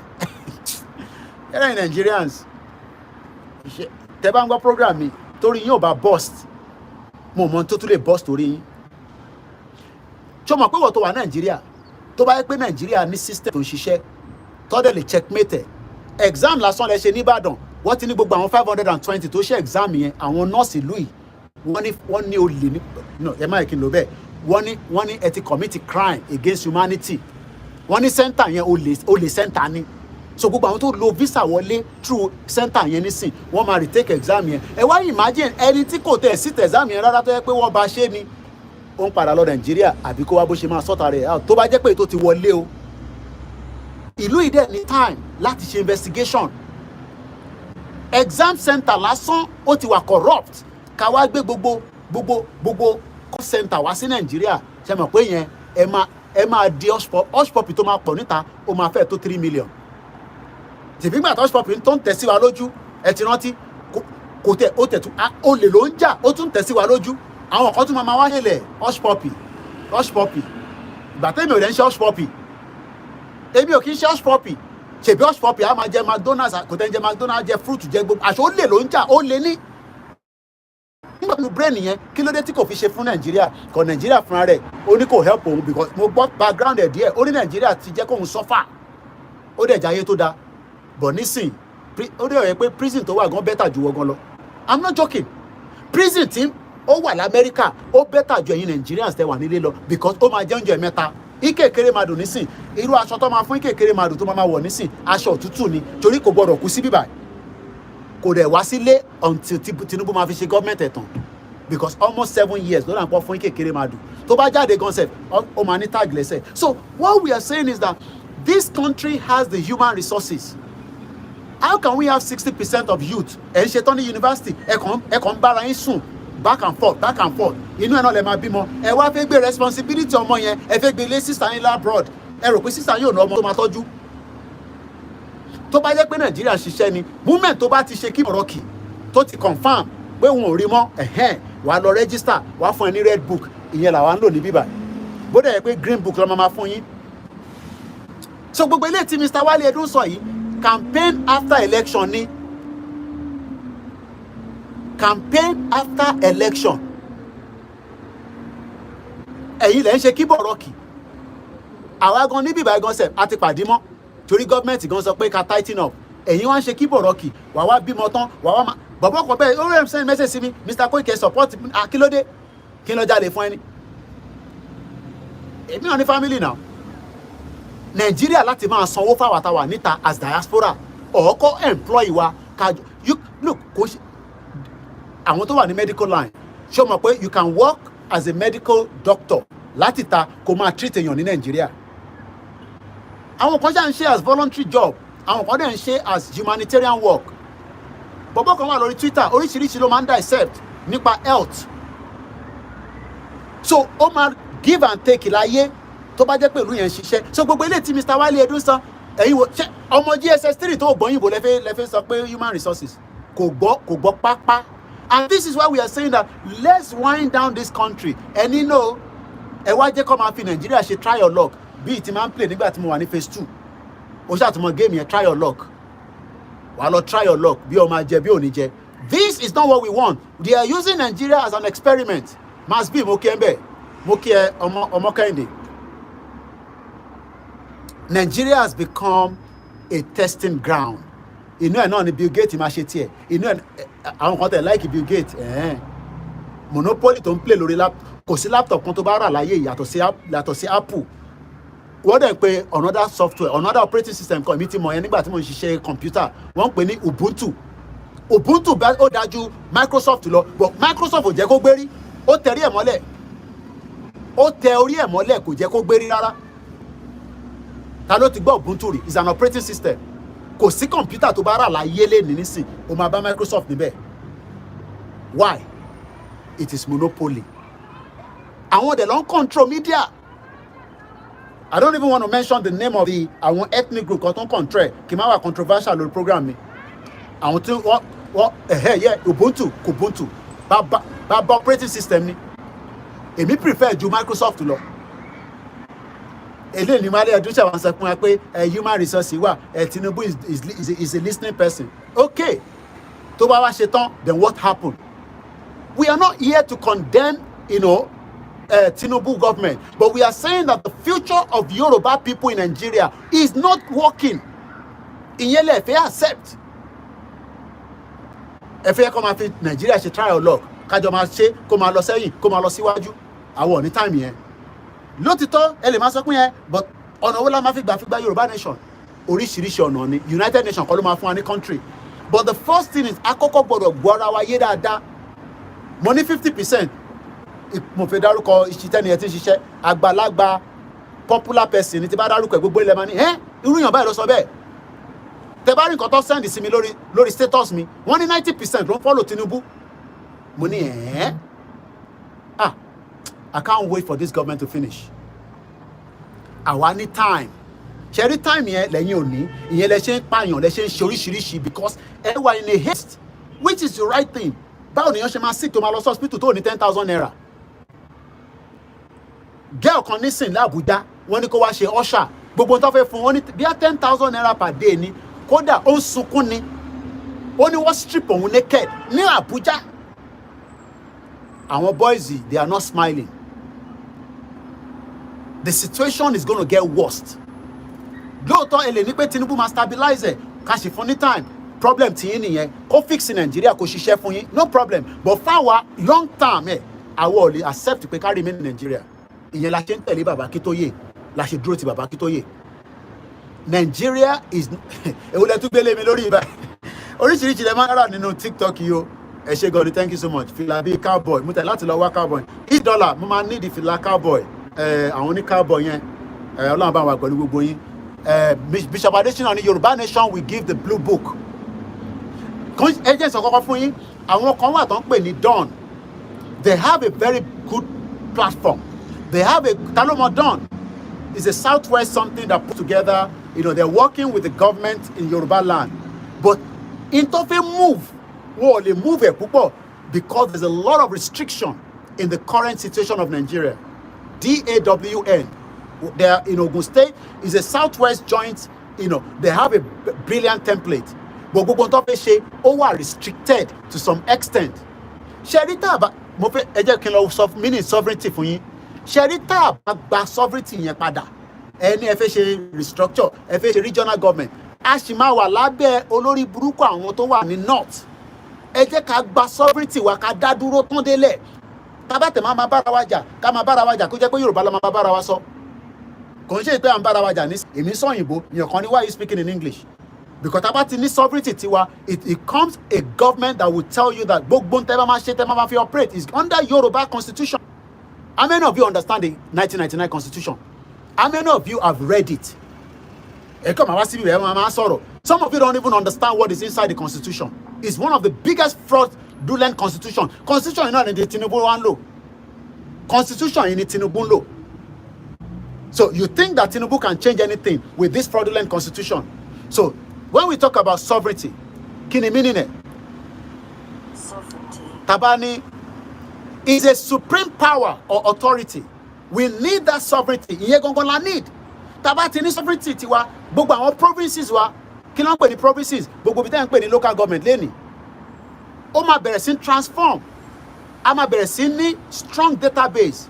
A máa bẹ̀rẹ̀ sí ṣe ìjọba tó ń pè ní government. Nigeria ò kì í ṣe government. They are not running a government in Nigeria. It's party government. And they know the game very well. And they've been running this game before 1999. Mo ti ṣe program rí nígbà tá a bẹ̀rẹ̀ sí sọ̀rọ̀ nípa state by state. Àtẹ̀tí parí program yẹn, àtúntò move sí nǹkan mi. Mo lọ wo record àwọn tó pè ní military administrator. Àwọn olórí burúkú ara wọn náà lọ tó wá ṣe governor in the new dispensation of the 1999 election. Àwọn tó ti run ìjọba lábẹ́ military administrator, àwọn ló tún padà wá ṣe governor. Nígbà yẹn ló ti jí owó rẹpẹtẹ. Nígbà tí wọ́n ṣe military administrator, ìgbà yẹn ni wọ́n bẹ̀rẹ̀ sí sọ tó ń pè ní security vote. Èmi kọ́ mo sọ́nà senior advocate of Nigeria Robert Clark ló sọ bẹ́ẹ̀. It was during the military regime ni wọ́n gbé in tó ń pè ní security vote. Do you know how much is the security vote today? Maybe we might have an idea because the governor of Osun State, àwọn Adeleke, only 500 million. Because ó sọ̀rọ̀ kan tó ní 500 million, ó dẹ̀ máa pín fún gbogbo local government. Ó ní kí mi, dìde kẹ́ dúpẹ́ lọ́wọ́ mi, gbogbo wọn ti di empire. So ìwọ tó ní understanding constitution o wá argue lórí social media o rí pórí ọ̀pẹ ní kó bẹ translate constitution yìí sí Yorùbá kó lè kà back to back kó fi ṣe lecture fún rẹ àti family ẹ nínú ilé kó máa béèrè pé kí ló dé tí ìyà ṣe ń jẹ mí kí ló dé tí àwọn ọmọ mi ò lè lọ sí school kí ló dé tí mo lè ní welfare kí ló dé tí a ṣe ń gbé nínú Nàìjíríà tí a wà backward is the 1999 constitution yẹn dẹ̀ ní Nàìjíríà fi ń operate tí Tinubu ń lò lọ́wọ́lọ́wọ́ ó wá ní jagaban èmi ló kàn no problem ẹ̀jẹ̀ àgbọ̀wálé ẹ̀dùn lẹ́ẹ̀kan sí gbóhùn sókè. And of course a fairer and more level playing field, particularly for young people to express themselves as we had the opportunity in our days. But ẹ bá yẹ kí n bú only young people express themselves as we nígbà tóun tọ́jú òun nígbà regional government ṣé bẹ́ẹ̀ lọ ṣe ń tọ́jú ẹ̀yin nísìn many of you are struggling because the influx the Nigerianness bí àṣà Dr. Kebbi Ọ̀run òun ló affect wa back to back. Gbàgbọ́ yé 1999 constitution ó ń sọ̀rọ̀ nípa youth wọ́n pa youth ní October 2020 mo rán journalist mi lọ kó lọ síbẹ̀ ní Lekki toll gate ní October 20 kò sí ẹyẹ níbẹ̀ because ẹmọ tó ń ṣe rí àwọn governors yìí máa dọ́dọ̀ tí wọn ká tó máa lọ nísìn àwọn mo fẹ́ fi parí ètò yẹn wọ́n ti wọ́n gbogbo àwọn baálẹ̀ gbogbo àwọn ọba àwọn wọ́n lè má lè sọ fún ọba àwọn ọba ńláńlá wa wọ́n nílé báwọn yẹn sọ̀rọ̀ ẹni àbọ̀ ọmọ bọ́ ṣe máa present ẹ̀ fún wọn pé kábíyèsí ẹ má ẹ̀kọ́ ṣe ẹni rally ní àdúgbò yín o èèyàn kan ló ṣẹ̀ jáṣẹ́ yẹn fún mi pé Mr. Koiki èyí táwọn ọba sọ fáwọn nìyẹn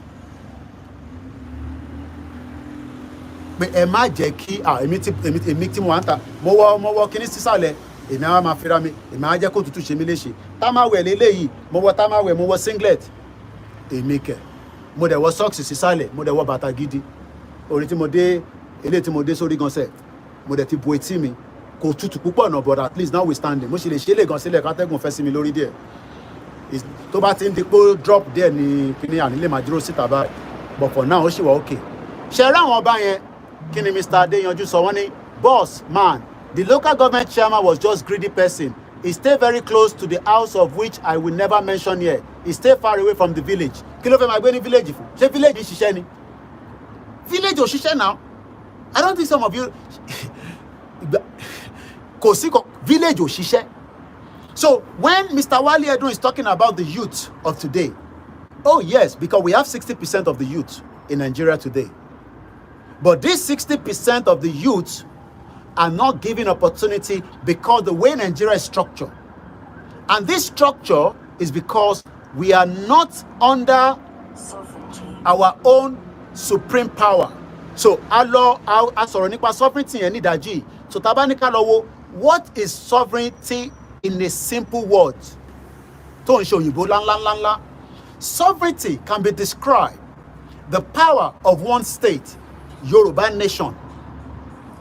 Kò tí tutù púpọ̀ náà àǹtí jíire kò tí bí àtòrí pé mo double up ni èmi kẹ̀ èmi ọmọ ọlọ́mọ máa jẹ́ kó tutù ṣe mí léṣe ó sì wà okay. Sovereignty can be described as the power of one state or a thing over another or the freedom a state or a thing has control itself. Tabatunika lọ síwájú díẹ̀ sí what is an example of sovereignty? Sovereignty is the right of a nation. My question is Nigeria a nation? Ẹ̀yin tẹ́ ń bá wa argue, ṣé Nigeria ṣé nation ni? What define Nigeria for me?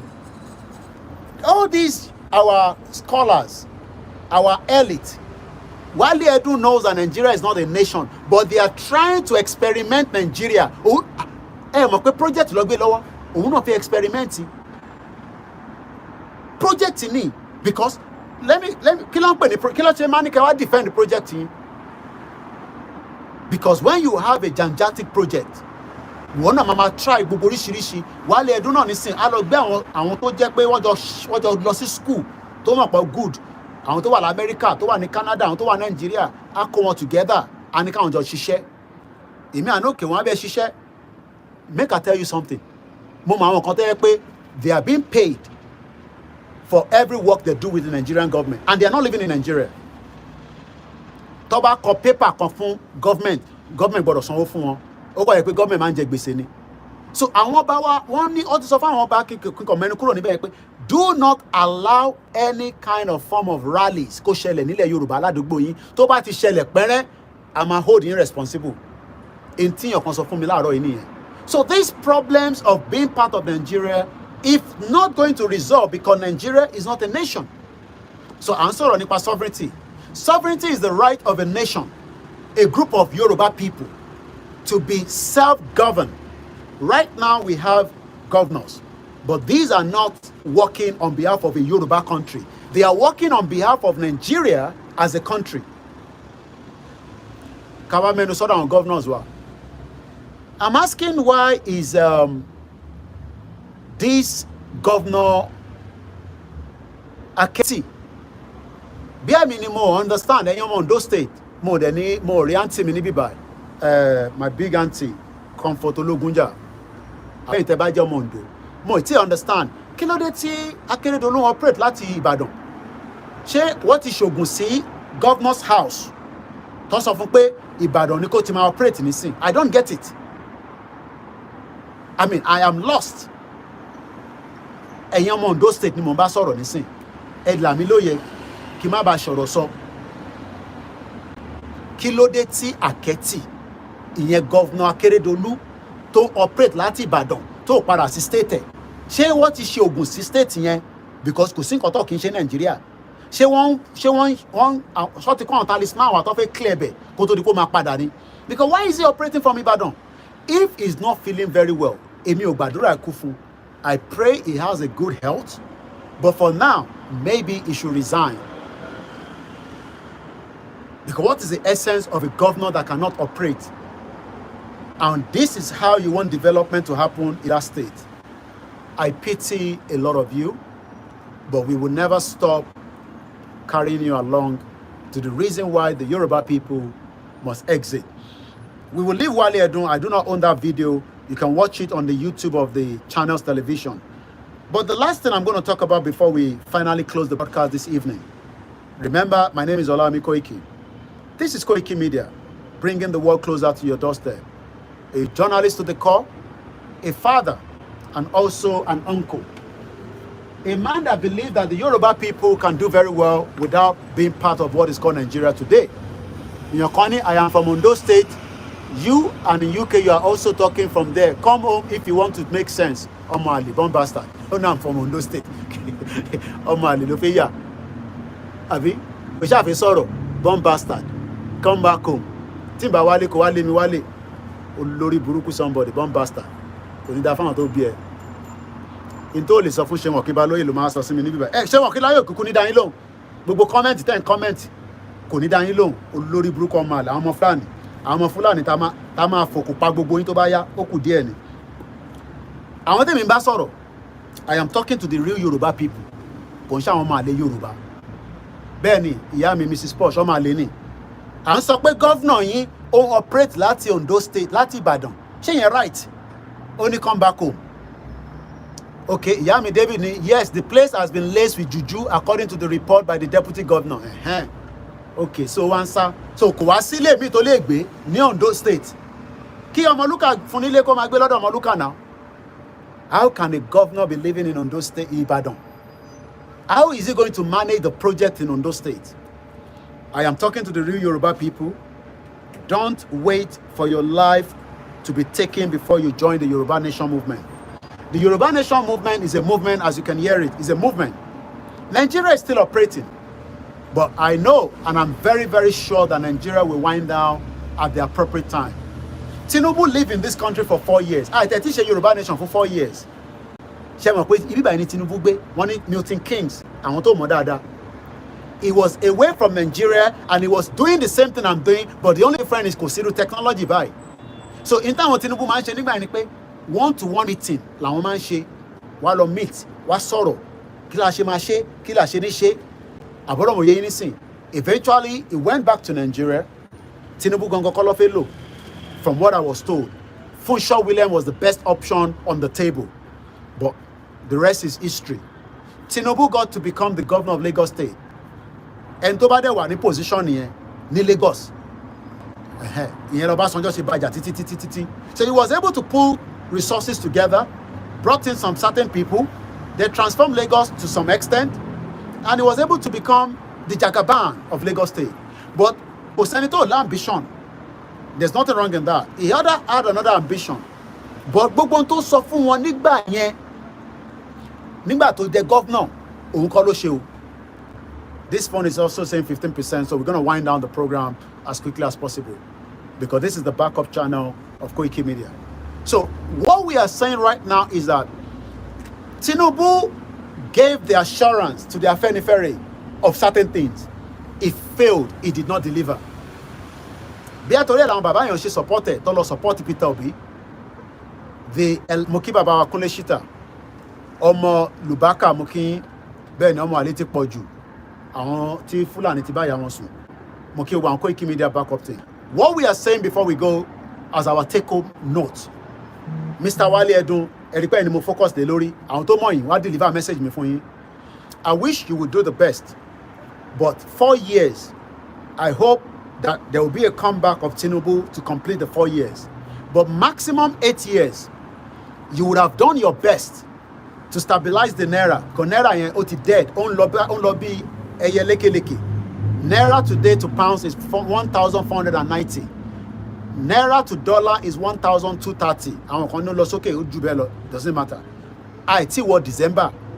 We are still 2 months away to December. Èní ní 24th of October 2020.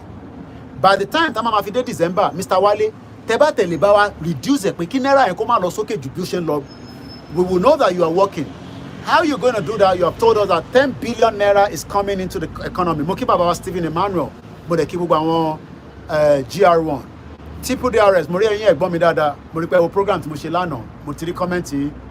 What we are saying to Mr. Wale Edun, you are a brain to part of Tinubu's government, but that brain will be stopped after 8 years. One, you need the service yìí mọ́. Kódà, Tinubu ò lè invite Ọ̀ṣínbàjò into his government. Ọmọ Yorùbá sí Yorùbá nìyẹn o. Ẹ mọ̀ why? Because ọ̀dàlẹ̀ ni Ọ̀ṣínbàjò. Ọ̀dàlẹ̀ balẹ̀kú òun Ọ̀ṣínbàjò. Ọ̀ṣínbàjò tún fẹ́ compete. Bí àwọn tó wá ṣe deal yẹn, I don't know. Because kí ló lè mú Ọ̀ṣínbàjò ṣe sọ pé òun náà fẹ́ jẹ president? Nítorí pé àwọn north wọ́n ti fa pọ́nrán ẹ̀, ẹ má bínú fún ọ̀rọ̀ yẹn, wọ́n ti fa balls ẹ̀, wọ́n ti sọ́kẹ̀. So Ọ̀ṣínbàjò ń ṣe bí ọ̀dẹ̀ nígbà tó wà àti Buhari jọ ń ṣèjọba because wọ́n ti máa fún ní impression pé ìwọ la máa lò. Bó ó ti gbàgbé pé wèrè olórí burúkú málà kan náà wà tó fẹ́ lò tó ń pè ní Ahmed Lawan, ìyẹn former senate president. Wọ́n wá ti gbogbo wọn lọ síbẹ̀. Ọ̀ṣínbàjò náà wá jókòó báyìí. Tinubu wá ní Ọ̀ṣínbàjò yìí lè mímú ẹ wá náà kó wá jẹ vice president. Irú ẹ̀kọ́ ló yẹ kó tún lẹ́ni nísìn Ọ̀ṣínbàjò ó kàn fò káàkiri báyìí. Kí ló lọ ń ṣe? Ó lọ ń ṣe presentation. Every presentation tó bá lọ ṣe dọ́là ló máa fi sanwó fún. Ó máa jayé táyé máa fi tán ni. But ìwọ tó jọ mọ agbègbè ibi tí Ọ̀ṣínbàjò ti jáde ní Rẹ́mọ, ṣé Rẹ́mọ ni? Ìjọ kan mo sọ̀rọ̀ Ọ̀ṣínbàjò yẹn, àwọn sísà kan bínú. Wọ́n bínú níbí báyìí, wọ́n ní kí n má ṣe kíní kan. Mo ní mo ti gbọ́. Ọ̀ṣínbàjò nísìn kí ló ṣe fún yín ní local government yín? Ṣé rí government tẹ́ máa ń sọ pé yẹn tíyàn kan bá ti débẹ̀ kó wá ṣe àdúgbò wa kádùúgbò wa fine, ìyẹn kọ́ là ń fẹ́ o. We want everybody to be accountable for everything. Ní Kẹ́nẹ́ bẹ́ẹ̀ ni ẹ ṣe gan ni. Ẹ lọ sí Kẹ́nẹ́ nísìn. Kódà ibi tí wọ́n gbé bàbá owó lọ́wọ́ sí gan, èèyàn á fẹ́ máa sunkún koríko oríṣiríṣi. Màá ní káwọn ọmọ mi lọ síbẹ̀ níjọ́ kan. So we are not talking about a government that is there. Ẹ kí Tinubu kó favour wa, Rugi Giant ẹ ṣe gan ni for the rose. And thank you so much for everyone that continue to support us one way or the other. Ọ̀ṣínbàjò did 8 years. I had the privilege láti meet ẹ lẹ́ẹ̀mejì tó wà close nígbà tó ń ṣe campaign ṣe 2019 bàbá Gbówórìn. Kódà èmi àtàwọn SSA lájọ dúró tó Ọ̀ṣínbàjò fi dé nígbà tó ń gbówó káàkiri yẹn ẹ̀ha Gbówórìn wọ́n ti gbówó yẹn sínú ọjà wọ́n ti ṣaṣọ fáwọn èèyàn wọ́n ti wọṣọ. Ṣẹ́rí gbogbo yẹn ìyẹn ṣe gọ́ọ̀mẹ̀ntì kàríkà chop lẹ́ ń ṣe lọ́wọ́lọ́wọ́ Nàìjíríà. government tẹ́yìn gan lè wà accountable fún àwọn gan wà accountable fún yín. So tẹ́ bá ń gbọ́ táwọn kan bá ní ẹ Tinubu ṣe dáadáa fún wa, oh yes, èmi náà lè sọ pé ẹ̀yin náà ṣe dáadáa fún mi because nínú Yorùbá nation àfi tí bá fi parọ́ ẹ̀yin lẹ́ ń ṣe dáadáa fún wa, ẹ má dáwọ́ dúró làkàn sọ ni, ìyẹn ò lè wọ́kọ̀. Kẹ́yìn kan wá máa sọ fún mi nísìn pé àbí kẹ́mi máa sọ nísìn pé Yorùbá nation yìí Ọlọ́run jẹ́ kó tán, ẹ jẹ́ ká máa bá lọ báyìí, ṣe mọ̀ pé mo ti ń wà selfish nìyẹn. Ó wù mí pé ká gbà lénìí so that àwọn tó ń tẹ̀ fún wa lówó gan ká lè channel energy yẹn sí nǹkan míì, because at the end of the day this is what Yoruba people are looking for. Ẹni tó máa wọlé tó máa fún yín ní peanuts díẹ̀díẹ̀, rather than thinking about a whole situation of asking for a sovereign nation where everybody will be accountable, where there will be database. Tí Tinubu máa fi ṣe tán ẹ lè rí any database láti sọ pé ìwọ tó ń wò mí tó láǹfààní àti gbọ́ program yìí o máa ní opportunity pé kí government mọ̀ pé ó wà nínú Nàìjíríà. And that is where we're going to leave it today. Thank you so much for everyone that have joined us. My name is Olami Koiki. We will play the anthem and we close the broadcast. Remember to follow us. Mo like àwọn tó ṣe ń bá wa ṣe audio video wa tá à ń ṣe. Appreciation to you. Ó tún di ọ̀la lágbára Ọlọ́run tí bá dẹ̀ ní strength. Kò sígbà tí mo lè jáde, but for now I gotta say we appreciate every one of you. Mo kí olórí ẹbí wa Wàlátà, mo kí gbogbo ẹ̀yin ìyá wa, mo kẹ́yìn grandma, anything bá dárúkọ, like I always say, àfiṣèbínú, bọ̀ kákọ̀ dárúkọ yín, Crowley Banks, Papa DJ Baddest, ṣe máa ń kọrin ní sà. Mo kí ẹ̀gbọ́n mi Tóyè, Mr. Shakuri, mo kí yín, ẹ má bínú tí ìbá porúkọ yín dáadáa. Bọ̀sùn Judio, all hail Biafra, Mr. Francis Afolabi, Mr. Bamidele Olúlẹ́yẹ, kódà mo kí Guru Maraji Gonsef, ó ti ránṣẹ́ sí mi títí. You know, he likes me so much, pé ká ṣe interview but mo ṣì busy there. Mo kí yàwá Oyindamola, mo kí Mr. Kim Adiora Saki, mo kí ta ló tún wà níbẹ̀, Ọlọ́run dáre, mo kí ẹ̀gbọ́n mi Fádàre, mo dẹ̀ kí gbogbo àwọn tíìmù yín náà. Thank you so much. Mo kí Princess Awoniyi, mo kí ẹ̀yin tẹ́ wà lórí TikTok, mo kí gbogbo yín. Tẹ́ bá yẹ pé gbọ́n kankan tí kò tẹ́yìn lọ́rùn, bóyá bọ̀bọ́ ìṣe wá lórí àwọn èdè báyìí, I cannot be like the other medias. Tẹ́ bá bú mi, tí bá rí, màá bú ẹ padà, màá bú yẹ, màá bú bàbá ẹ. But ẹni tá à ń bá sọ̀rọ̀, kò ń ṣẹ́yìn là ń bú. Àwọn tí mò ń ṣépè fún tá à ń bú gangan, born bastard làwọn olóṣèlú yẹn. And we must continue to say that and into don't deserve nìyẹn. Until they start talking about the self-determination. Èpè ló máa gbà. Mo kí bàbá wa ìyá mi Ọláníkẹ́, ẹ ṣé gan grandma. Mo wá kí gbogbo ẹ̀yin olólùfẹ́ wa. Bọ́lọ́run ṣe ń jẹ́ pé nífẹ̀ẹ́ tèmi, Ọlọ́run á nífẹ̀ẹ́ tẹ̀yin náà. Ẹ jẹ́ ká fọkàn balẹ̀. Gbogbo ẹ̀yin tẹ́ wá ń wà concern torí pé mo gbọ́dọ̀ lọ ká má mẹ́nu baró ẹ̀. Kóìkì ọ̀rọ̀ Ìgbòho yẹn wá ń kọ́ ní sùúrù àìtí. Ọ̀rọ̀ chief tó wá sọ yẹn, èyí tí chief sọ, èhun lèmi gbé jáde. Èmi kọ́ ni mo máa sọ tí chief máa ṣe. Bọ̀ mo mọ̀ pé gbogbo yín pè mí pé Kóìkì, ìwọ lágbẹnusọ chief náà, ó yẹ kí ìwọ náà lè èyí tá à ń sọ ni pé bóyá ìpàdé táwọn gọ́fúnà lọ ṣe ní Ọ̀yọ́ lénìí, bóyá ó máa facilitate kí ìwéré ilé, bóyá security máa wà níbẹ̀. We hope that they can provide security. Ibà Gani Adams, mo kí yín dáadáa bàbá mi lóògùn ọ̀fẹ́ o, ẹ̀yin náà ẹ bá wa ṣe kí ni, ẹ bá wa gbóhùn sókè. Àwọn ọmọ Yorùbá ní àwọn ògbóhùn yín púpọ̀ mọ́, wọn náà àwọn kọ́ máa ń rí yín ní káàkiri àwọn ibì kan, èmi mọ̀ bí tó ti ń rí yín, ẹ bá wa gbóhùn sókè. Lágbára Elédùmarè, Ọlọ́run wà pẹ̀lú wa. Mo kí àwọn OPC, mo kí Àgbẹ̀kọ̀yà, mo kí gbogbo ilé pátápátá, mo wá kí gbogbo ọmọ Yorùbá. You don't have to agree with Yoruba nation, but I'm sure you know that Nigeria is not working. As long as you know that, Silver Badmus, mo kí yín. Mo kí brother wa tó wà ní Afghanistan, Yeye Dara, mo kí wọn. Mo kí Ọmọlúkà, mo kí Bàbá Èkìtì, mo kí gbogbo àwọn medias wa, mo kí gbogbo ilé nǹkan sí. And on that note, I say a very good afternoon. Mo kí ìyá mi Fúnkẹ́ Yàlájé, mo kàn sport yín nísìnyí. Mo dẹ̀ kí àwọn tó wà lórí mixlr pẹ̀lú wa. Mo kí ẹ̀gbọ́n mi Michaela, mo kí Prophet Ológunolúwa. Kò ní síwa, kò ní rẹwà. Yorùbá nation la gbé dání. Àwọn ọmọ kankan nípa nǹkan mi o. Bye for now.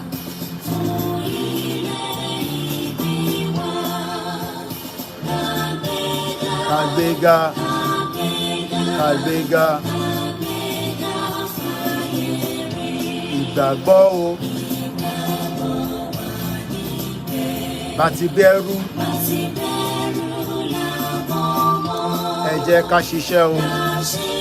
Ká ṣiṣẹ́. ká ṣiṣẹ́ ìṣọ̀kan ní kẹjẹ́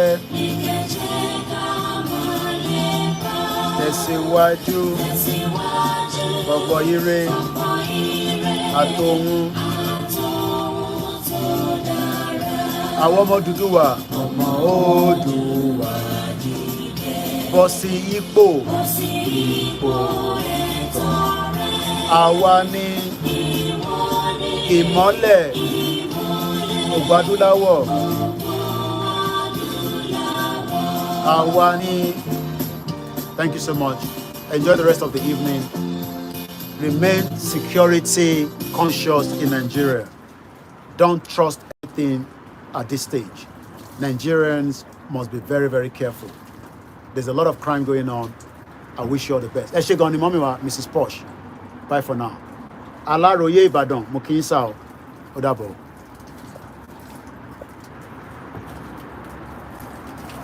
Thank you so much, Pastor Mo. Bàbá mi Akínwùmí.